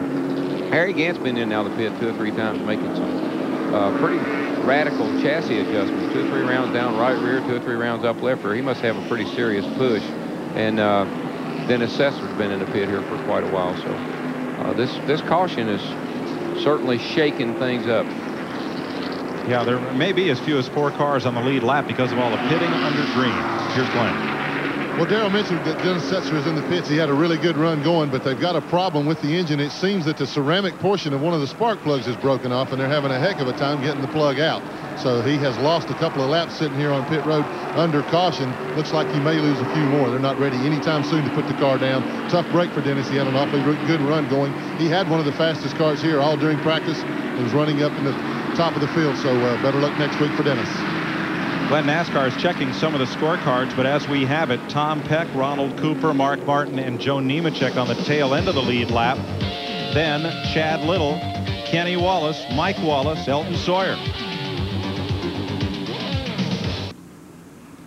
Welcome back to, where are we? We're Richmond, yeah. I keep wanting to say Richmond Martinsville. Well, we'll be in Martinsville in a couple of weeks. The way this race is going, Darrell, I kind of wish I was there. Caution messes up everything. Here's what happened. There's Dirk Stevens' car being hauled off. He is okay. Took the trip to the care center. Tom Peck was involved in the first caution of the day. Mike Stefanik spun and got into Tom Peck. The two of them crashed at turn 2, and Tom pitted under that caution at lap 28. He has not pitted since. And at the time of the caution flag, there were only 2 cars left on the track that had not pitted under green. Peck was one of those. Ronald Cooper was the other. And so those cars are on the lead lap. Here's Randy. Well, guys, for years we've been saying the Winston Cup Series is the most competitive form of motorsports in the world. But lately, the Busch Series has been pushing them for top billing. We've talked about how many cars are here this weekend. It's tough to qualify. No, this is so competitive now, it's unreal. The Busch Series is just like Winston Cup, probably even tougher because we're getting 60, 70 cars to every race here now. And it's just a matter, you got to have your stuff together. It's my job as Roy's crew chief to give him the best car I can, and then we see what happens. Like I say, 54 cars, 34 starting positions. It's kind of rough. Somebody's going home. The increased difficulty in qualifying can be attributed to several factors. Exposure through TV over the past few years has made the Busch Series a cost-effective way to market products. Less than a quarter of what it costs to run a Winston Cup car. Unfortunately, some of the sport's top drivers have had to pay their price, like Larry Pearson, who did not qualify last week at Rockingham. They were a little upset after qualifying, as was I, but nobody was more upset than I was. But, they put it all behind them. I mean, this week has been great. They've been in a good mood, and, things like that are going to happen, especially when you go to a racetrack and you only get 1 lap. And, there's no second round qualifying, so there's no room for error. But, I made a mistake, and I apologize to all of them, and they understand that things like that can happen. So, they forgave me, so everything's all right now. Let me tell you who went home this week. Tommy Houston missed it by 1 spot, and his streak of running in every Busch race since the series was named so in 1982 comes to an end. 360 straight races. David Bonnet missed it by 1/4 of a second.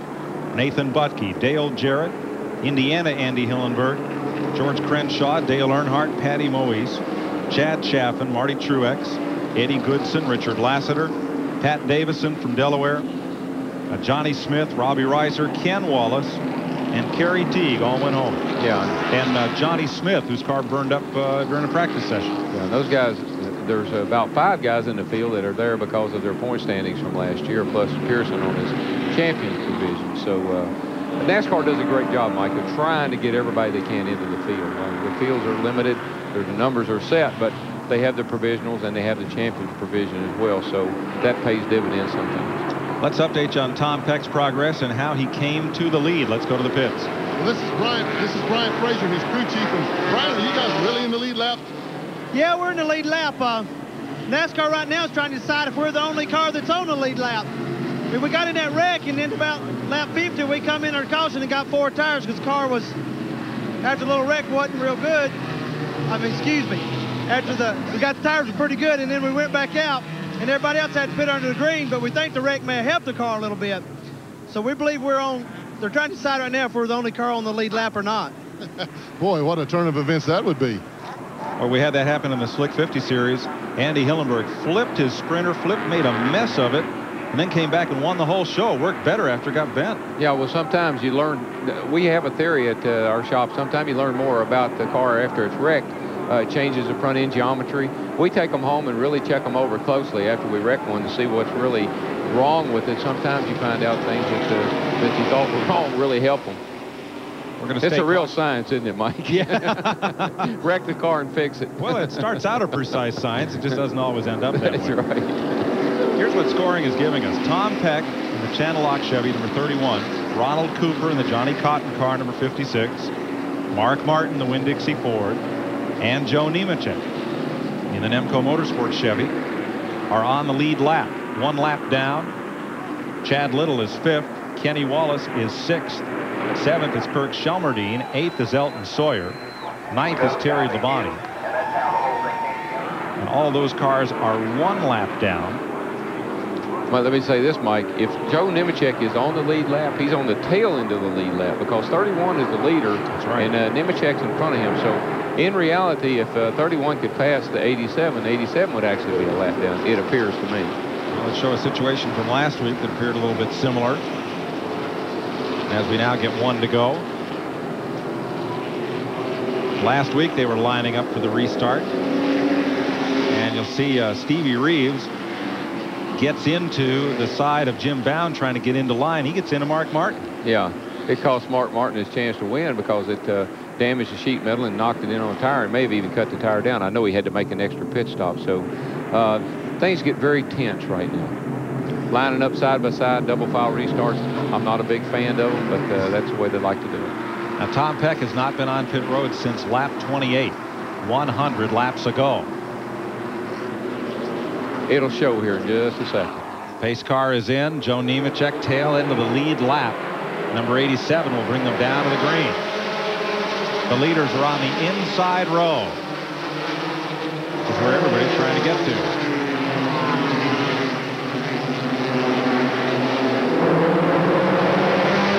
Bunches up there. Tom Peck is not fast down the back straightaway, and he's coming to the pits. Yeah, he had to. He can't race those guys when they got 4 tires and he has 9. So Peck will give up the lead. Oh. Jimmy Spencer scoots up the racetrack in 4. Kenny Wallace fighting his way up from the back. Kenny Wallace and Mike Wallace, the Wallace boys, they got together coming off of turn 4 there and really turned their car sideways, but both of them did a great job of hanging on to it. Here's Glenn in the Tom Peck pit.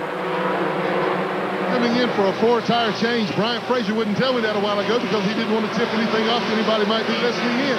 But they are going to change 4 tires. Remember, he's already stopped under the caution, so he's out of 3 tire changes now. He had to stop under the green to be able to change all 4 tires. And you're exactly right, Mike. He couldn't race those guys with the fresh rubber on.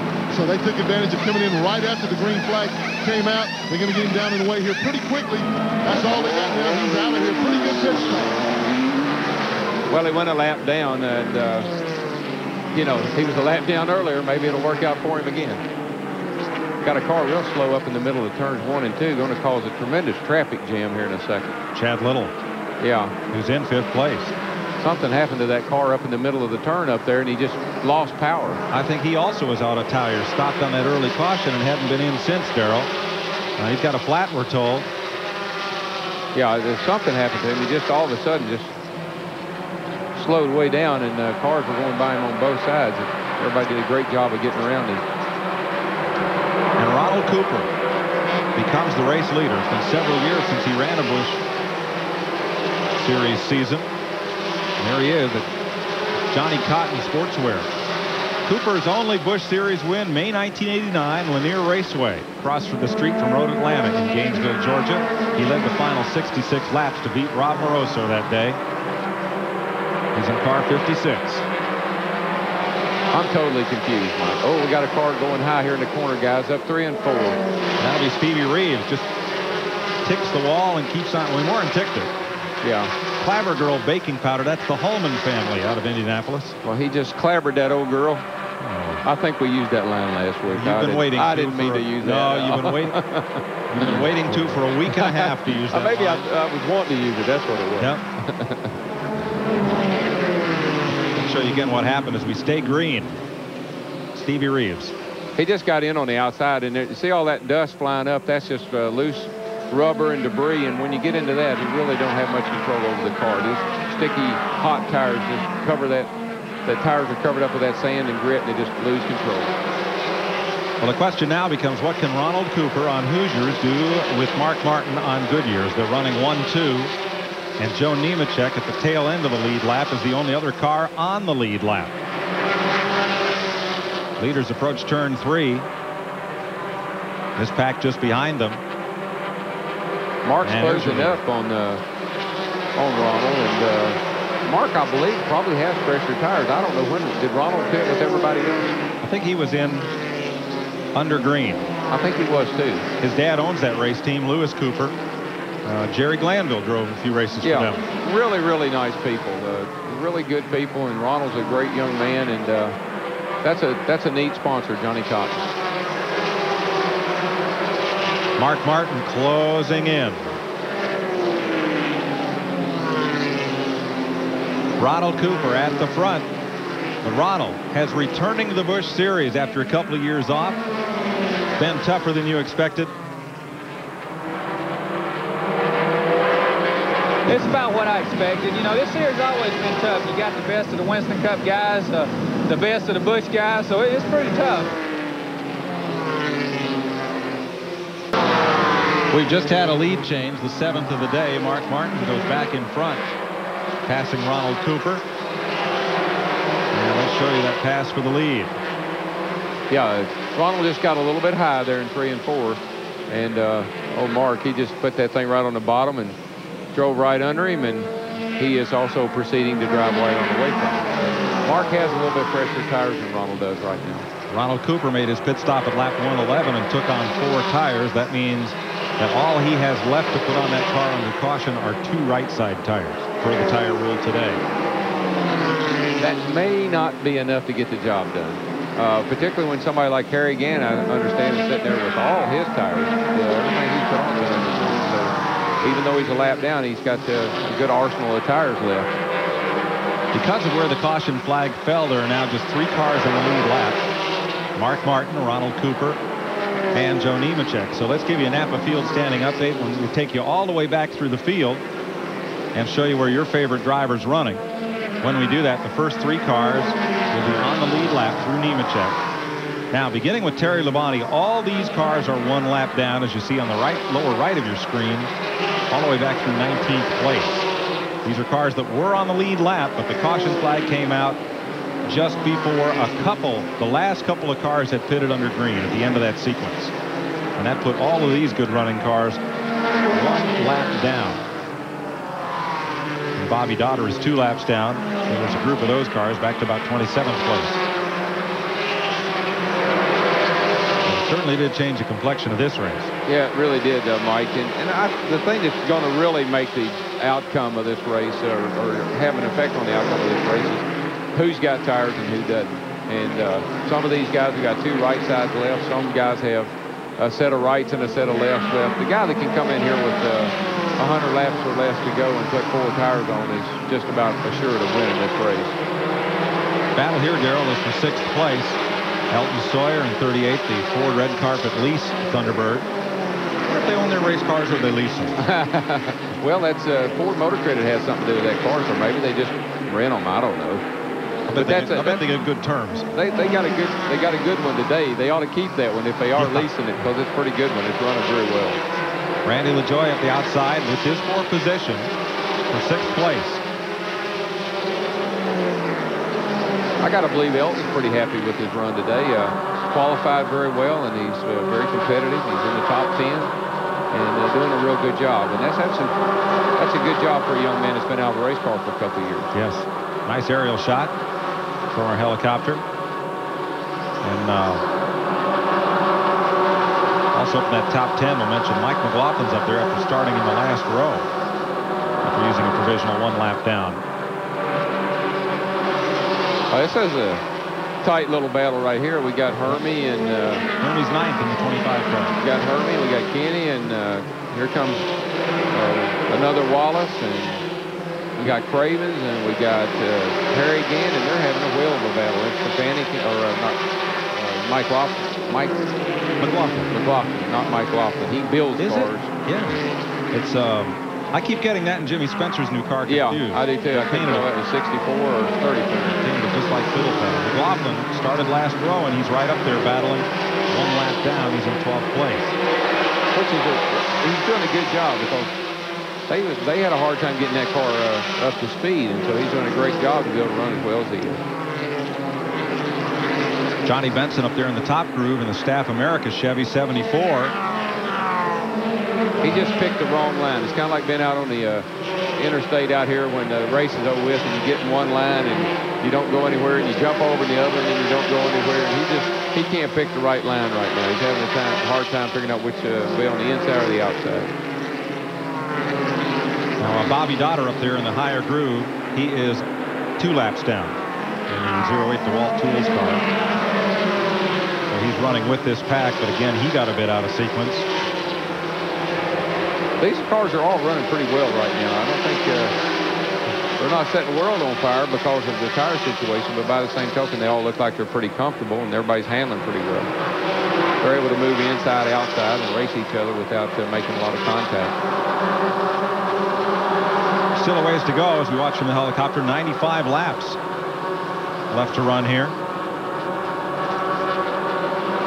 And again, the field shaken out by a caution flag that appeared right near the end of a green flag pit stop sequence. It's Harry Gant in that bright green. You can't miss that green car. Cows haven't eaten it yet. Do not adjust your set. You know, Mike, the tough thing now is you hear these guys at the beginning of the race say they're going to take it easy and save their tires. Well, you get behind, you get a lap down, and you can't take it easy and save your tires. You got to run hard to try to get that lap back, and the tires go off the car that much quicker. So it puts the guys in a real dilemma. When the race was going along like it was, everybody in the lead lap and taking care of their tires and kind of waiting for each other to pit, wasn't any problem. Once the thing changed the way it did, you get a lap down, you got to use a different strategy. Mike McLaughlin doing a good job of protecting the bottom against Harry Gant as they race for 12th. As you watch from our Advance Auto Parts helicopter mounted camera, home of PDQ, parts delivered quick. That's Advance. You get a good feel for how much arch or how much turn is in that front straightaway with that shot right there. You can really see those cars kind of looping down into turn one. Kind of like a mini Michigan. Yeah, a little bit like that. Let's go up to 8th place where Mike Wallace battles Tracy Leslie and Kenny Wallace. Hello. That's when you kind of throw your hand up. You probably could get a good shot there. Kenny just threw his hand up and said, "Oh, excuse me, I need it in there." Yeah, they lap by the 35 of Randy Porter. That 35 car, he's been up and down today. He ran real well there for a while, and now he looks like he's back on 5 cylinders again. So he's having an up and down kind of a day. He's 5 laps off the pace, running 32nd. Yeah. You know, the interesting thing to me, Mike, is I watch these cars, and I know that the tire wear is critical, but the cars are still handling well.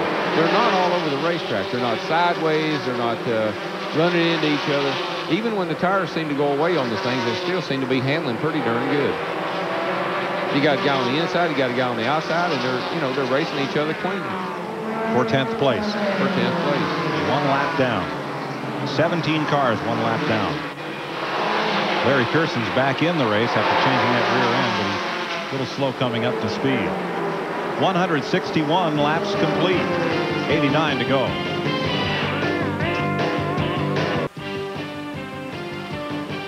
TNN's exclusive coverage of the Hardees Frisco 250 is brought to you by Napa. We keep America running.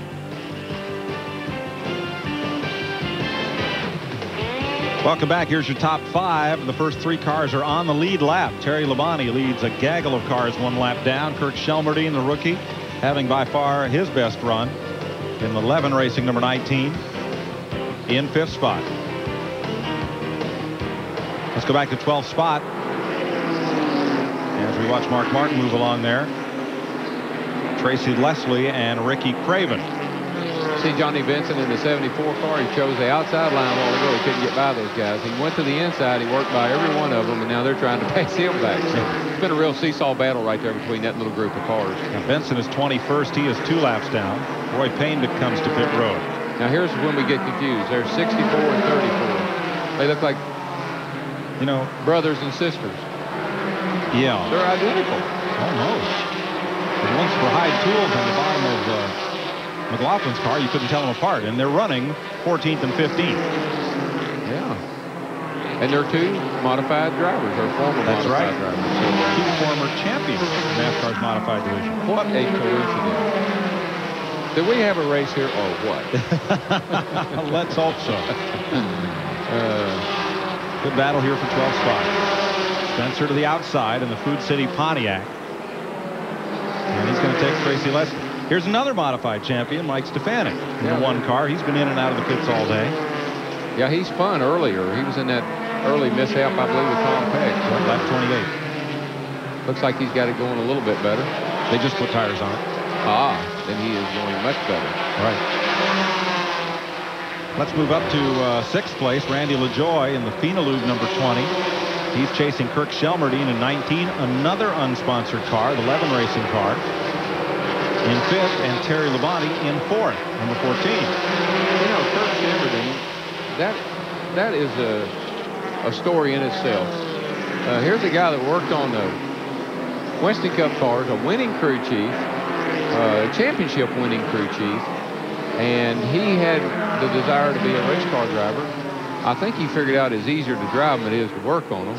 I wonder. And he's doing just an incredible job. He did a good job at Daytona. He was looking good at Rockingham last week and running well here today. Fifth place right now. Of course, if there's something wrong with it, he can always get out and fix it himself. That's a good thing. David Green makes a stop for right side tires. Elton Sawyer jumping out of line behind Tim Fedowa. Let's put Sawyer in that battle as well. He's the seventh place car. Number 38. This is going to get a little tight right down here going into turn one. Elton took the inside line and got by Kurt. Elton's flying. That 20 car is getting a little impatient with Kurt. Yeah, trying to give him a little bit of a bump coming off of turn 4 here just a second ago. Mike Wallace marching through the field. He's the ninth place car. He's part of that battle. Pulls up behind Terry Labonte. Show you from the helicopter. Kenny Wallace has joined that race. There's Harry Gant. Yep. And they're all battling for position. Yep. Yeah, they don't know that. I mean, they do know they're a lap down, but they're not racing like they're a lap down. And they're not ready to concede this one yet. Dennis Setzer makes a pit stop. Under green. 75 laps to go. That's Randy LaJoy at the front of the pack, and here's Setzer coming in for right side tires. Hey, Elton Sawyer just flew through that pack. This is Setzer's third green flag pit stop. He didn't make a pit stop over with not looking, did he? Sawyer? Elton, yeah. No, I don't think so. He just drove past that pack. Now here's Gant coming up behind Kenny Wallace, Randy LaJoy, and Kevin LePage, the Vermont Teddy Bear car. Yeah, I like this one. Teddy bears. How'd Jessica like that teddy bear? Jessica and Sarah Caitlin love their teddy bears. He's a nice young man. He came over and thanked me for mentioning his sponsor last week. And he's a nice young man. Does a good job. It's a good sponsor. To answer your question, Elton Sawyer last pitted at lap 108 under green, 3 laps before the caution. Wow. And that's why he's a lap down. Pitting under green, and then the caution came out before everybody had pitted. From a scoring standpoint, it didn't help that the caution involved the leader. Trouble in one, Mike Wallace. Something let go. A lot of smoke from that car before it got in the wall, and oil all over the track. Randy LaJoy got up in it. And there's one other car, I think that's Randy McDonald. Kurt Shelmerdine, is that Kurt? Yeah, drove around it. They oil down that first turn pretty good. Filled up the whole cockpit. Well, the benefactor of this, and I've been keeping an eye on him, is Joe Nemechek. He was out in front of Mark Martin and Jimmy Spencer up in the wall out of 4 here, Darrell. Got up there and scraped it. But you're right, Nemechek will be able to come around. Oops, Randy LaJoy. Wow. Now that's a little more spoiler than you'd want. Yeah. Yeah, he's got the whole back glass up in the air. Caution comes out here lap 179. Something big let go on Mike Wallace's car. Yeah, he dropped the engine there and just put oil all over that first turn. Top of the screen. There she goes. And you can see the oil come right out of the engine. Page just got past there. Before he did, he drove her down the inside. Kenny Wallace, too.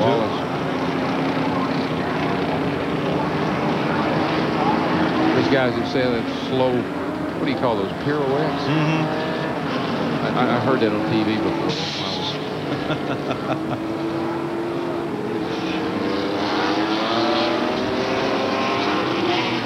Yeah, all over the steering now. Yeah, he's hit the right side of the car against the wall and just missed little brother. Blown the engine and just ruined his day because he was running pretty well. Ruined his day too. Randy LaJoy again, third week in a row. They've got a top running car and run into trouble. trying to get that back glass fixed. And it's going to be a tough day for Randy as the leaders. Mark Martin comes down pit road, and so does Ronald Cooper. This is almost a free pit stop for them. They are. Those 4 tires that Mark's been saving, and some of the guys have been saving, they'll be able to use them now. Here's Randy. Yeah, it's definitely a free stop for these guys. But even if they had to do it on a green, this is pretty much a Winston Cup type pit crew. They're pretty quick. Now, they've already got their right sides on the 60. They were going to come in on lap 190, so about 9 laps early. The 56 car right side, there's no way they're going to beat this 6 car out. 23.8. Glenn? Well, the 56 car can only change the right side tires, Randy, so he does beat him out. Remember that it was only a 16.4 second stop. Right side tires got him back out in the lead, but Mark has 4 freshmen. Ronald only has 2. Work continues on Randy LaJoie, and here's Joe Nemechek, who's on pit road, and he's going to need to hurry to get his work done to stay on the lead lap. Remember, he was tail end of the lead lap. There's 4 tires. And is he going to make it? It's going to be close at the end of pit road. There's the line. Here's the pace car. Whoa. Well, he got a green board. Yeah, that was too close for comfort. I saw that happening. He started changing tires when the pace car was on the back straightaway. So I was holding my breath for him because he just got his lap back, and that was going to be close. That wasn't that they made a bad stop, but he had to come in late because he had to go all the way around and catch up with the back of the field. So he came in and got him on pit lane late, and he almost lost the lap. So we're under caution, lap 182, 4th caution of the day. Mike Wallace apparently blew an engine to trigger that one down in turn 1. We'll be right back.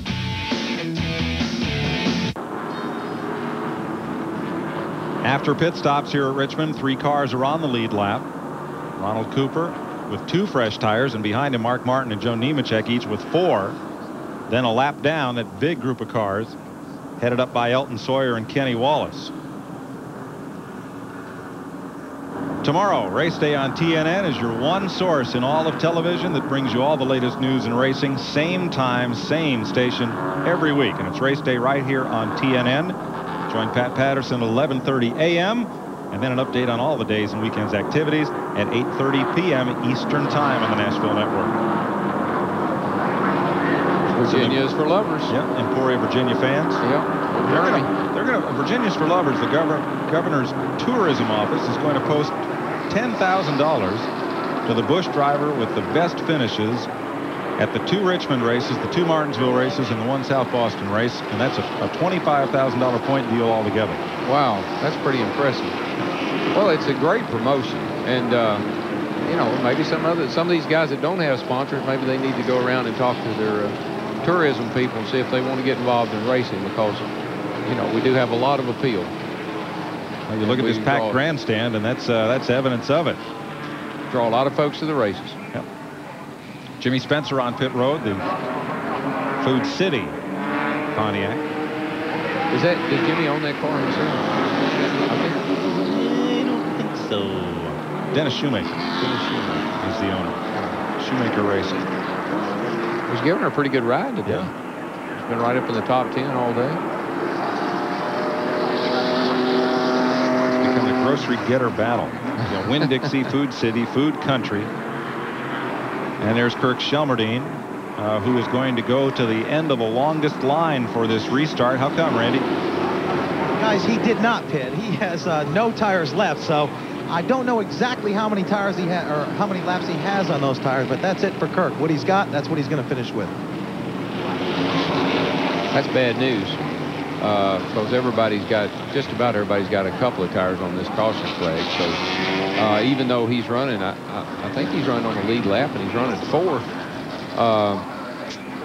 He's going to struggle to finish this thing out without losing a lot of spots. Yeah. Now, as we say, he has no tires left. He has no tires left that he can legally change under caution. Right. Due to the NASCAR ruling for today, he does have tires he can change to under the green flag. Right. If he elected, he could come by, take the green flag, and next time by, he could come in and get 4 tires. With 60-odd laps, 70 laps, whatever there is to go here, I doubt if he'll do that. Well, let's correct that. He does not go to the end of the longest line. He is rather on the tail end of the lead lap. reported. If he winds up in that position. They keep moving him around. Yeah, he was 4th on the lead lap, and now he has disappeared. He's right behind race leader Ronald Cooper. Let's see if he can get up into position here before they get lined up and squeeze in behind the pace car. He is the last car on the lead lap. Now, likely Ronald Cooper may not have known that. He does now. So now everything is straight. If I'd have been Ronald Cooper, I would not necessarily wanted Kurt with no tires on his car in front of me. But or anybody. Yeah, I would have liked it better if I could have had clear sailing. 63 laps to go. Pace car is in. And they come up to speed with Shelmerdine, the last car on the lead lap, the first car in line. Ronald Cooper going to try the bottom squeeze. You know, all that stage ride down there in that turn and that oil that was there is going to make that a little bit treacherous get through there. Look at Elton Sawyer rocking away from his pack. He is also on the tail end of the lead lap. Now, he wasn't on the restart. That's how they look from in front of Mark Martin. Boy, he's got cars all around him. And Shelmerdine goes back a lap down. Joe Nemechek, the blue car, number 87, moving up under Shelmerdine. Boy, that 87 car, now, you're talking about a rocket ship. He got 4 tires, and he is checking right on out. And there goes Shelmerdine, way up toward the wall at turn 4. Doesn't catch it. Yeah, that's what happens when you don't have tires. Trying to race people that do. You don't realize that you can't get off in that corner quite as quick as they are. Until it's too late, until something gets your attention. Battle for the lead, and it's Nemechek on the bottom in the blue car, taking it away from Ronald Cooper. Where is Mark Martin? Leading the second pack. Mark is having trouble getting up to speed. Yep. He never really got a good restart, and he's just having trouble getting up to speed. That's Nemechek and Cooper. There's Martin's number 60, and he is holding that pack up. Look at Bobby Daughter drive around him. There's something wrong with that car. I believe he either has a flat tire or he thinks he does, one or the other.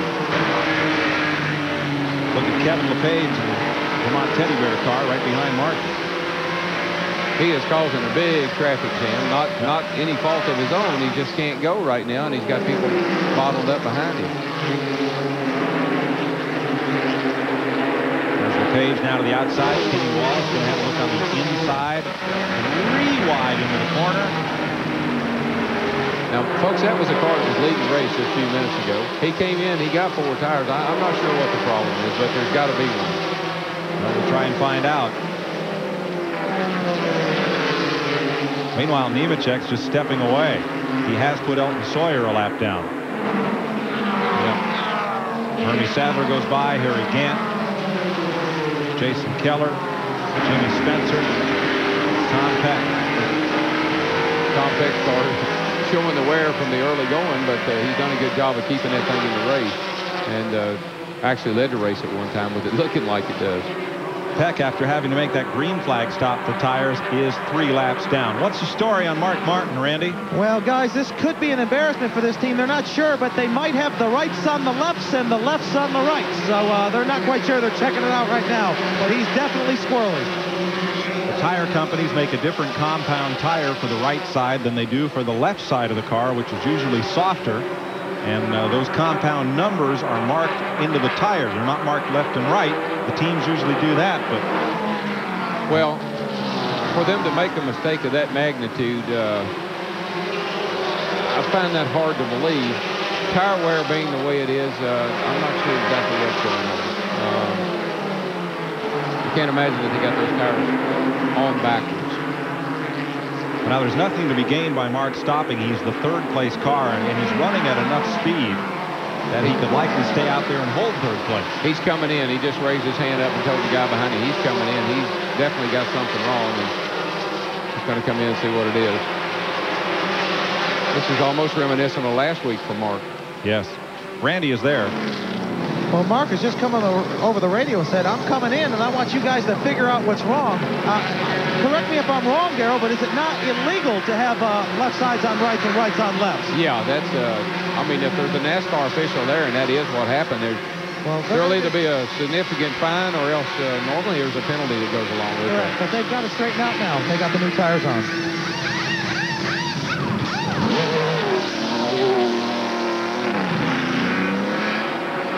Mark Martin back in the race. 51 laps to go.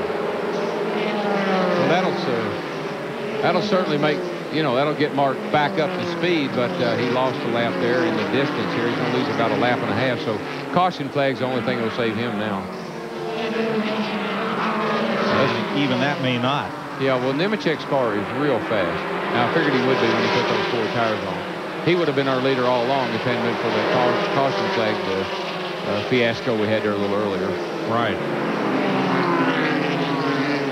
Look at Ronald Cooper tracking Kenny Wallace. Wallace a lap down. Cooper the second-place car. Ronald doing an outstanding job considering he only took on 2 right-side tires. And he's able to maintain second place there and doing a good job. Cooper, a talented young driver, when he first came onto the circuit, looked like he would become one of the series stars, but was injured in a big crash at Daytona in 1990. Decided to take some time off. Now he's back. Mike Stefanik, another pit stop for the Lux Air Ford. And let's show you how Kenny Wallace has come through this race. He is presently the 4th-place car, 1 lap down. Started in 5th. Ran as high as 2nd. Ran as far back as 23rd. That's a real consistent performing automobile. Those boys from Nashville take care of that car, and they learned a lot running a car there at Nashville with Bobby Hamilton. Bobby Hamilton won this race a couple of years ago in that car. And of course, Jeff Burton drove the car last year and won a couple of races, and I do believe. And it's a fine race car and a great operation. And they do a good job with it. Robert Presley is on pit road as we watch Mark Martin and Kevin LePage battle. And let's get an update on Mark Martin's pit stop. Here's Randy. Well, we do know for sure that he had a left rear on the right side, and with built-in stagger, you have to have a little bit more on the right side. That's what makes these cars cut through the corner. So I can tell you one thing, there's a couple of ticked-off guys. One's driving the car, that's Mark, and the other one is Mark, and then the other one is crew chief Steve Neal. They're not talking too much down here right now. Well, when you make mistakes like that, it's that old, what I like to say is, I don't care who beats me as long as I don't beat myself. And basically, that's what they did just then. Certainly the race isn't over, and they might come back and win the thing now that they've got it straightened out, but that's not the way you want to race. Well, he's 2 laps down running 15th. It's hard to come back from. Yeah, it is. But he's got some fresh tires as he moves under Hermie Sadler. Oh, yeah, the car, we know the car is fast, and we know Mark's very capable of making up 2 laps. The question is, does he have time or not? Kirk Shelmerdine is on pit road, getting right side tires. Yeah, poor old Kurt. He took care of those tires. He got every ounce of wear he could out of them before he came in and got him some more. You don't have a sponsor, you got to. That's right. And I'm kidding. No, but he did a great job. He led the race. Didn't he lead under caution there a while ago, or was it? We were kind of wondering if he was leading or not. Tail end of the lead lap. But he hung in there. He was in the lead lap, and they done a great job. And it's going to get him 4 tires and still get him a good finish. This team will do whatever it takes to keep that car up front. They are looking for a major sponsor, however. Tom Peck drove that car last year. Yeah, Carroll 11. That's a very good team. Bobby Dotter comes on pit road, and Robert Presley has also been in for tires under green. 42 laps complete to go. I say over and over again, that's a good team, that's a good car, blah, blah, blah. All these cars are good cars, and all these teams are good teams. A lot of good cars went home. Joe Nemechek leads by 4 seconds. We'll be right back. 40 laps to go here at Richmond International. Dave Mercedes makes a pit stop, and a car in the wall was Lewis Cooper. The second-place car just bounced off the wall in turn number 2. Darrell, right at the exit of the corner, he got up high and got into the fence. Let's see as he comes around if there's any damage. Oh, yeah, there's damage, Mike. He got up against the wall pretty good, and there again, he got 2 tires, and he's trying to race people that got 4 tires, and it gets you in trouble. There's Kirk Shelmerdine going past him, Tom Peck. Watch that 56 car. Black, yellow, and orange right side of your screen. He got up in that loose stuff we were talking about earlier, those marbles. When you get those on your tires, the tires are hot and sticky, and the car won't turn. You cannot get it to turn, and all you can do is ride it out. There was already 1 set of marks on the wall at that exact spot. He put another set there. Yeah, that's a tough spot off that corner where you get up a little bit high and get in the loose stuff, and into the wall you go. 5th place battle.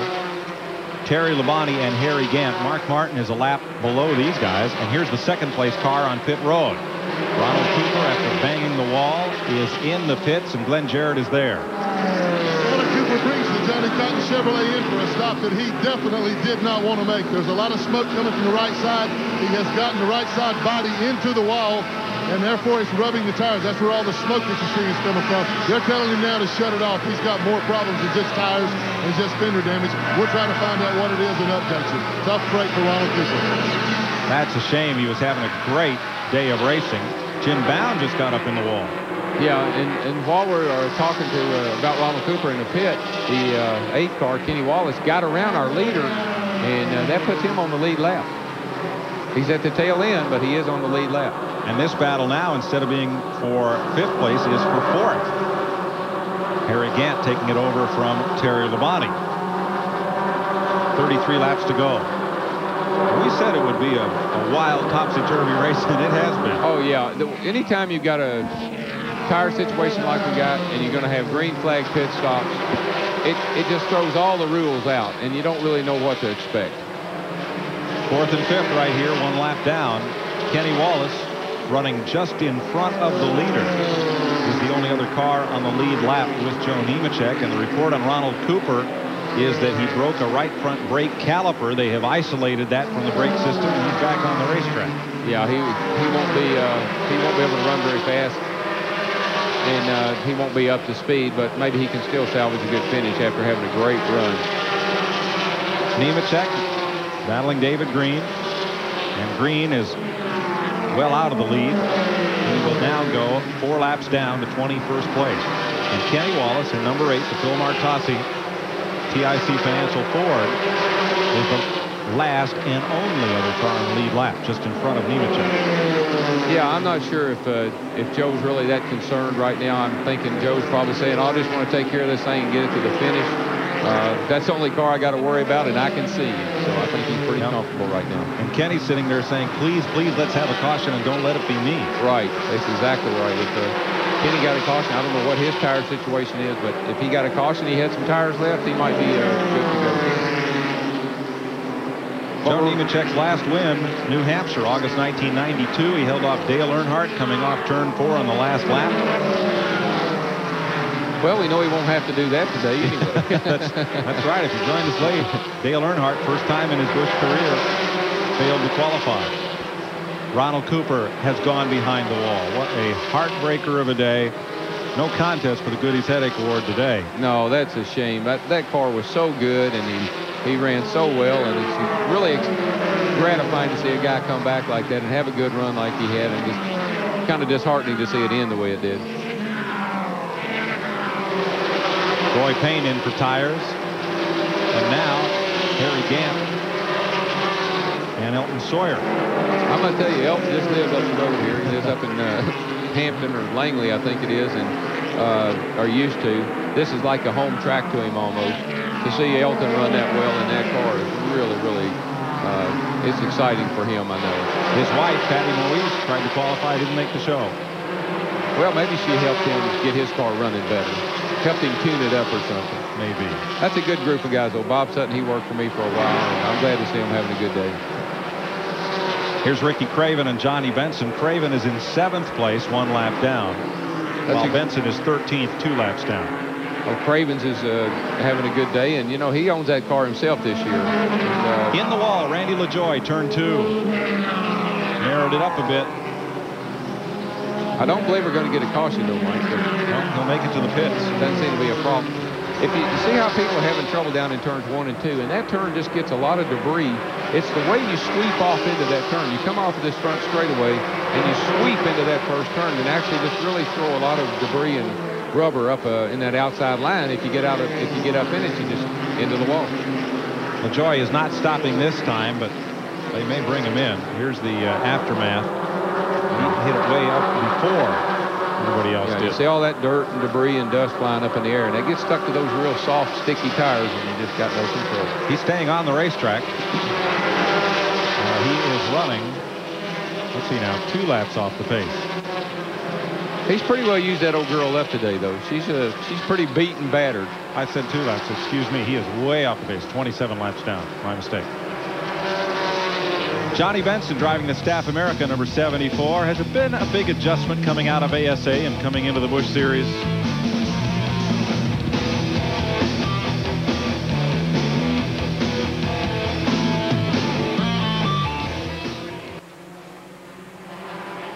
We're back at Richmond, and we're only 17 laps from the finish here. You see Joe Nemechek trying to put Kenny Wallace a lap down. Advance Auto Parts, home of PDQ parts delivered quick. Bringing these aerial pictures.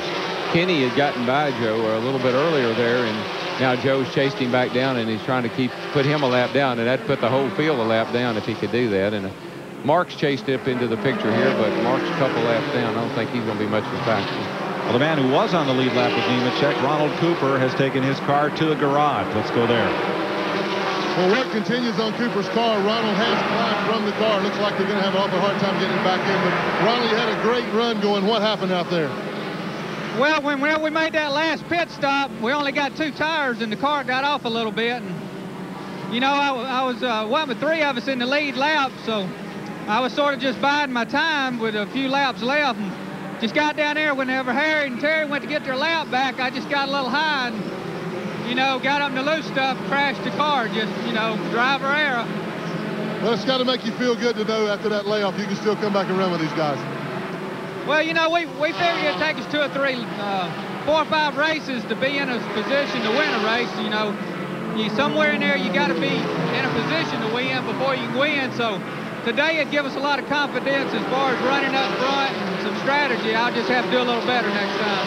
Better luck next week. Hey, appreciate it. Ronald Cooper out of the race. You're watching Tracy Leslie there. And here a pack of cars where a little bit of bumper tag's been going on.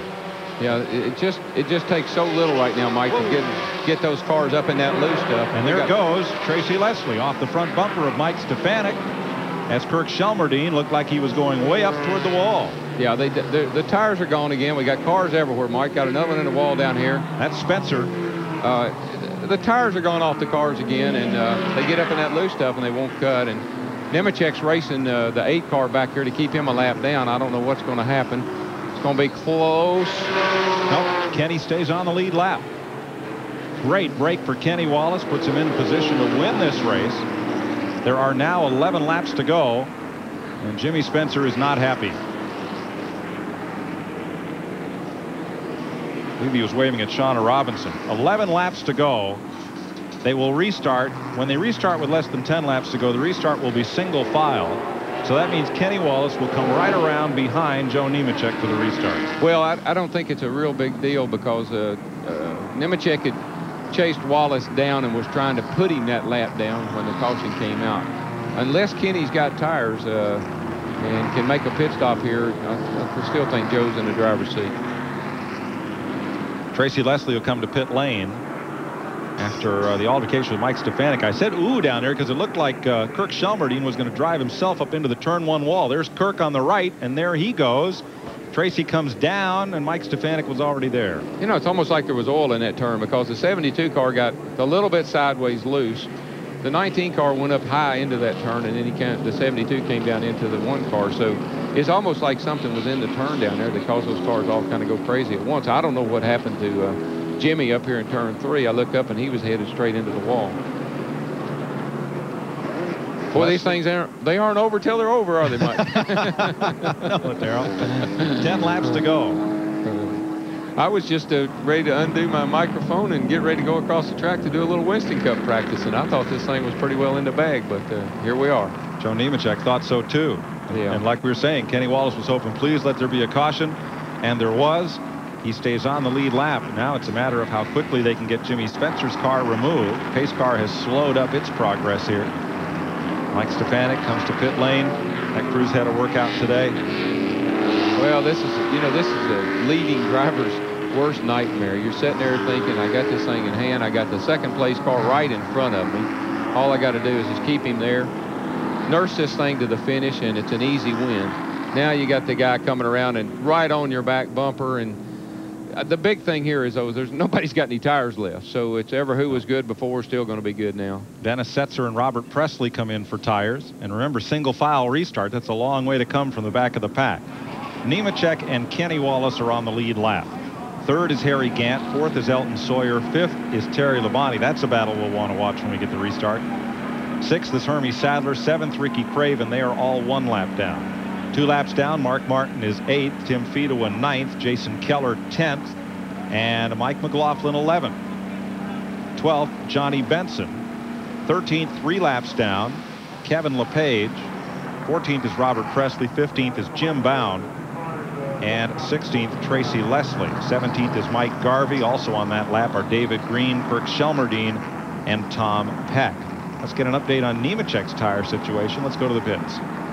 There's been a lot of discussion down here as to whether Joe would come in and get the last 2 right side tires that he could change under caution. They have decided against it because they found out that the 8 car has no more tires to change. So if they came in, that would put the 8 car in the lead.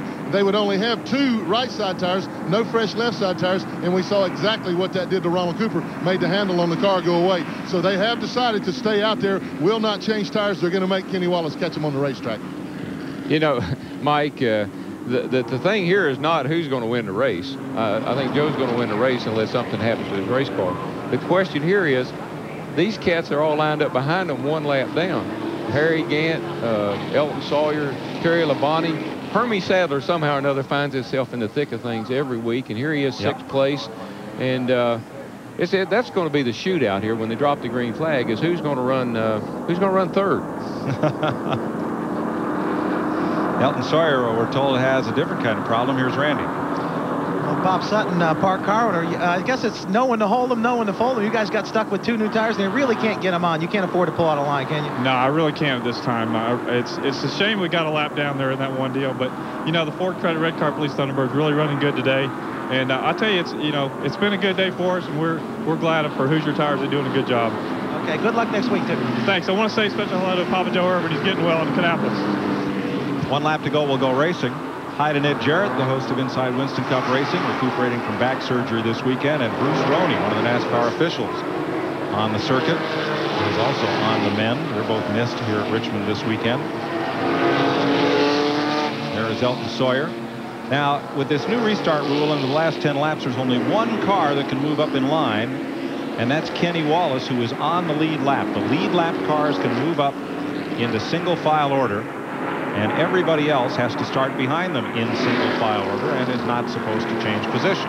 Well, there's one good thing that happened for Kenny there is he got to run up through the field and clean his tires off. So we'll see if that has any effect. I don't think it will. A very, very strung out restart. 1 car, Randy LaJoie, not coming up to speed. 6 laps to go. And Nemechek is disappearing. There he goes. Yeah, that car was strong before the cautions, and Kenny was doing all he could to just keep him going a lap down. So, you know, Joe's got this thing in hand, like I said, unless something happens. Kenny Wallace's last win, May '92 at Martinsville on a cold and snowy day when he edged out Joe Nemechek, who spun at the finish with Chuck Bound. There's the 2nd and 3rd place cars. You know, it's funny, Mike. Kenny went Winston Cup racing last year in a good car, and just never found the combination. He jumps back in the Busch Series here where he was having some success before. Nemechek's a lot the same way. Joe hadn't found much success so far this year in Winston Cup, and here they both are leading the Busch race. So there's just enough difference in these cars that it's hard to get out of these into the Cup cars. And the thinking is Kenny Wallace will take this team. Phil Martossi and Kenny will go Winston Cup racing in '95. I believe that's true. I know Filbert wanted to go with Jeff Burton, and that kind of fell apart on him. And he is capable of fielding a successful Winston Cup team. Trouble out of 4. They were 3 wide. Tracy Leslie, Mike McLaughlin, and Johnny Benson on the outside, and Benson got the worst of it. The 12th place car ended up in the fence because 3 wide wouldn't come out of turn 4. Will stay green with 3 laps to go as Tom Peck scoots up the high side with Benson in turn 2. Johnny's going to limp it around home. 2 to go. Yeah, Johnny's car wouldn't turn down there, and he almost took him and Tom Peck both up into the wall, so he's got big trouble. And it'll be white flag this time by for Joe Nemechek as Benson edges around the high side slowly. White flag. Kenny Wallace in second. The battling will be back behind them. Elton Sawyer, Hermie Sadler just got past Terry Labonte, who'd battle back there for 5th spot. Here's the race leader. Hermie does that, you know, every week he does that. He finds himself in the thick of things, and he's able to take pretty good advantage of it. He does a pretty good job of finding his way to the top 5. Checkered flag for Joe Nemechek, 3rd career victory. And Sadler will hold off Terry Labonte, the Busch Series point leader, for his 2nd top 5 finish in a row. Papa Joe Nemechek, Joe's mom Martha, and the whole crew celebrating. Cintas Uniforms, associate sponsor. They still need a big one. And Kenny Wallace has spun. No, Mark hit him in. Kenny slowed down to come in the pit. They're down here at the end of pit lane if you want to get the camera down there. They turned in. Kenny slowed down to come in the pit, and Mark hit him in the back end and spun him around. It was purely accidental, but that's what happened. Caused us a bit of a traffic jam trying to get into the pit lane down there. You said it's never over till it's over. It's never over till they park them. No, it's still not over. Well, this race has taken many bizarre turns, including after the checkered flag. Well, Mark ended the day just like he started it. He bumped on the start of the race. Remember, a car didn't go fast enough, and then he got into him, and he bumped him, and he come down pit lane here at the end of the race, and it wasn't a good day for Mark. But it was a great day for Joe Nemechek. 3rd career Busch Series victory. And notice the sponsor on the side of the car. There isn't one. Well, it's also a big day for Hoosier Tires. That's their first win of the season. And some of the other cars had Hoosier Tires on them at Runwell, too. And look, Joe's got his Sunday suit on. Here's Glenn Jarrett, victory lane. Well, they're still trying to get Joe Nemechek out of the car there. He's getting a lot of congratulations. Here's Larry Talbert from Hoosier Tires. Bill Broderick from Union Oil is here.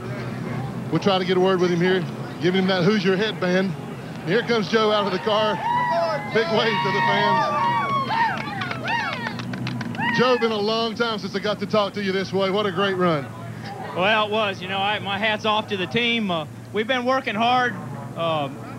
The car ran great. You know, we haven't got a major sponsor for this race. You know, we put Cintas on. They helped us out. And, you know, this is a team effort. We put on some Hoosier tires this weekend. And I know Goodyear had some good tires, too. We didn't get the pole. We thought we should have, but I'd take the win. Well, it looked like, from my point of view, that the Hoosier tires maybe ran a little longer, a little faster than what the Goodyears did.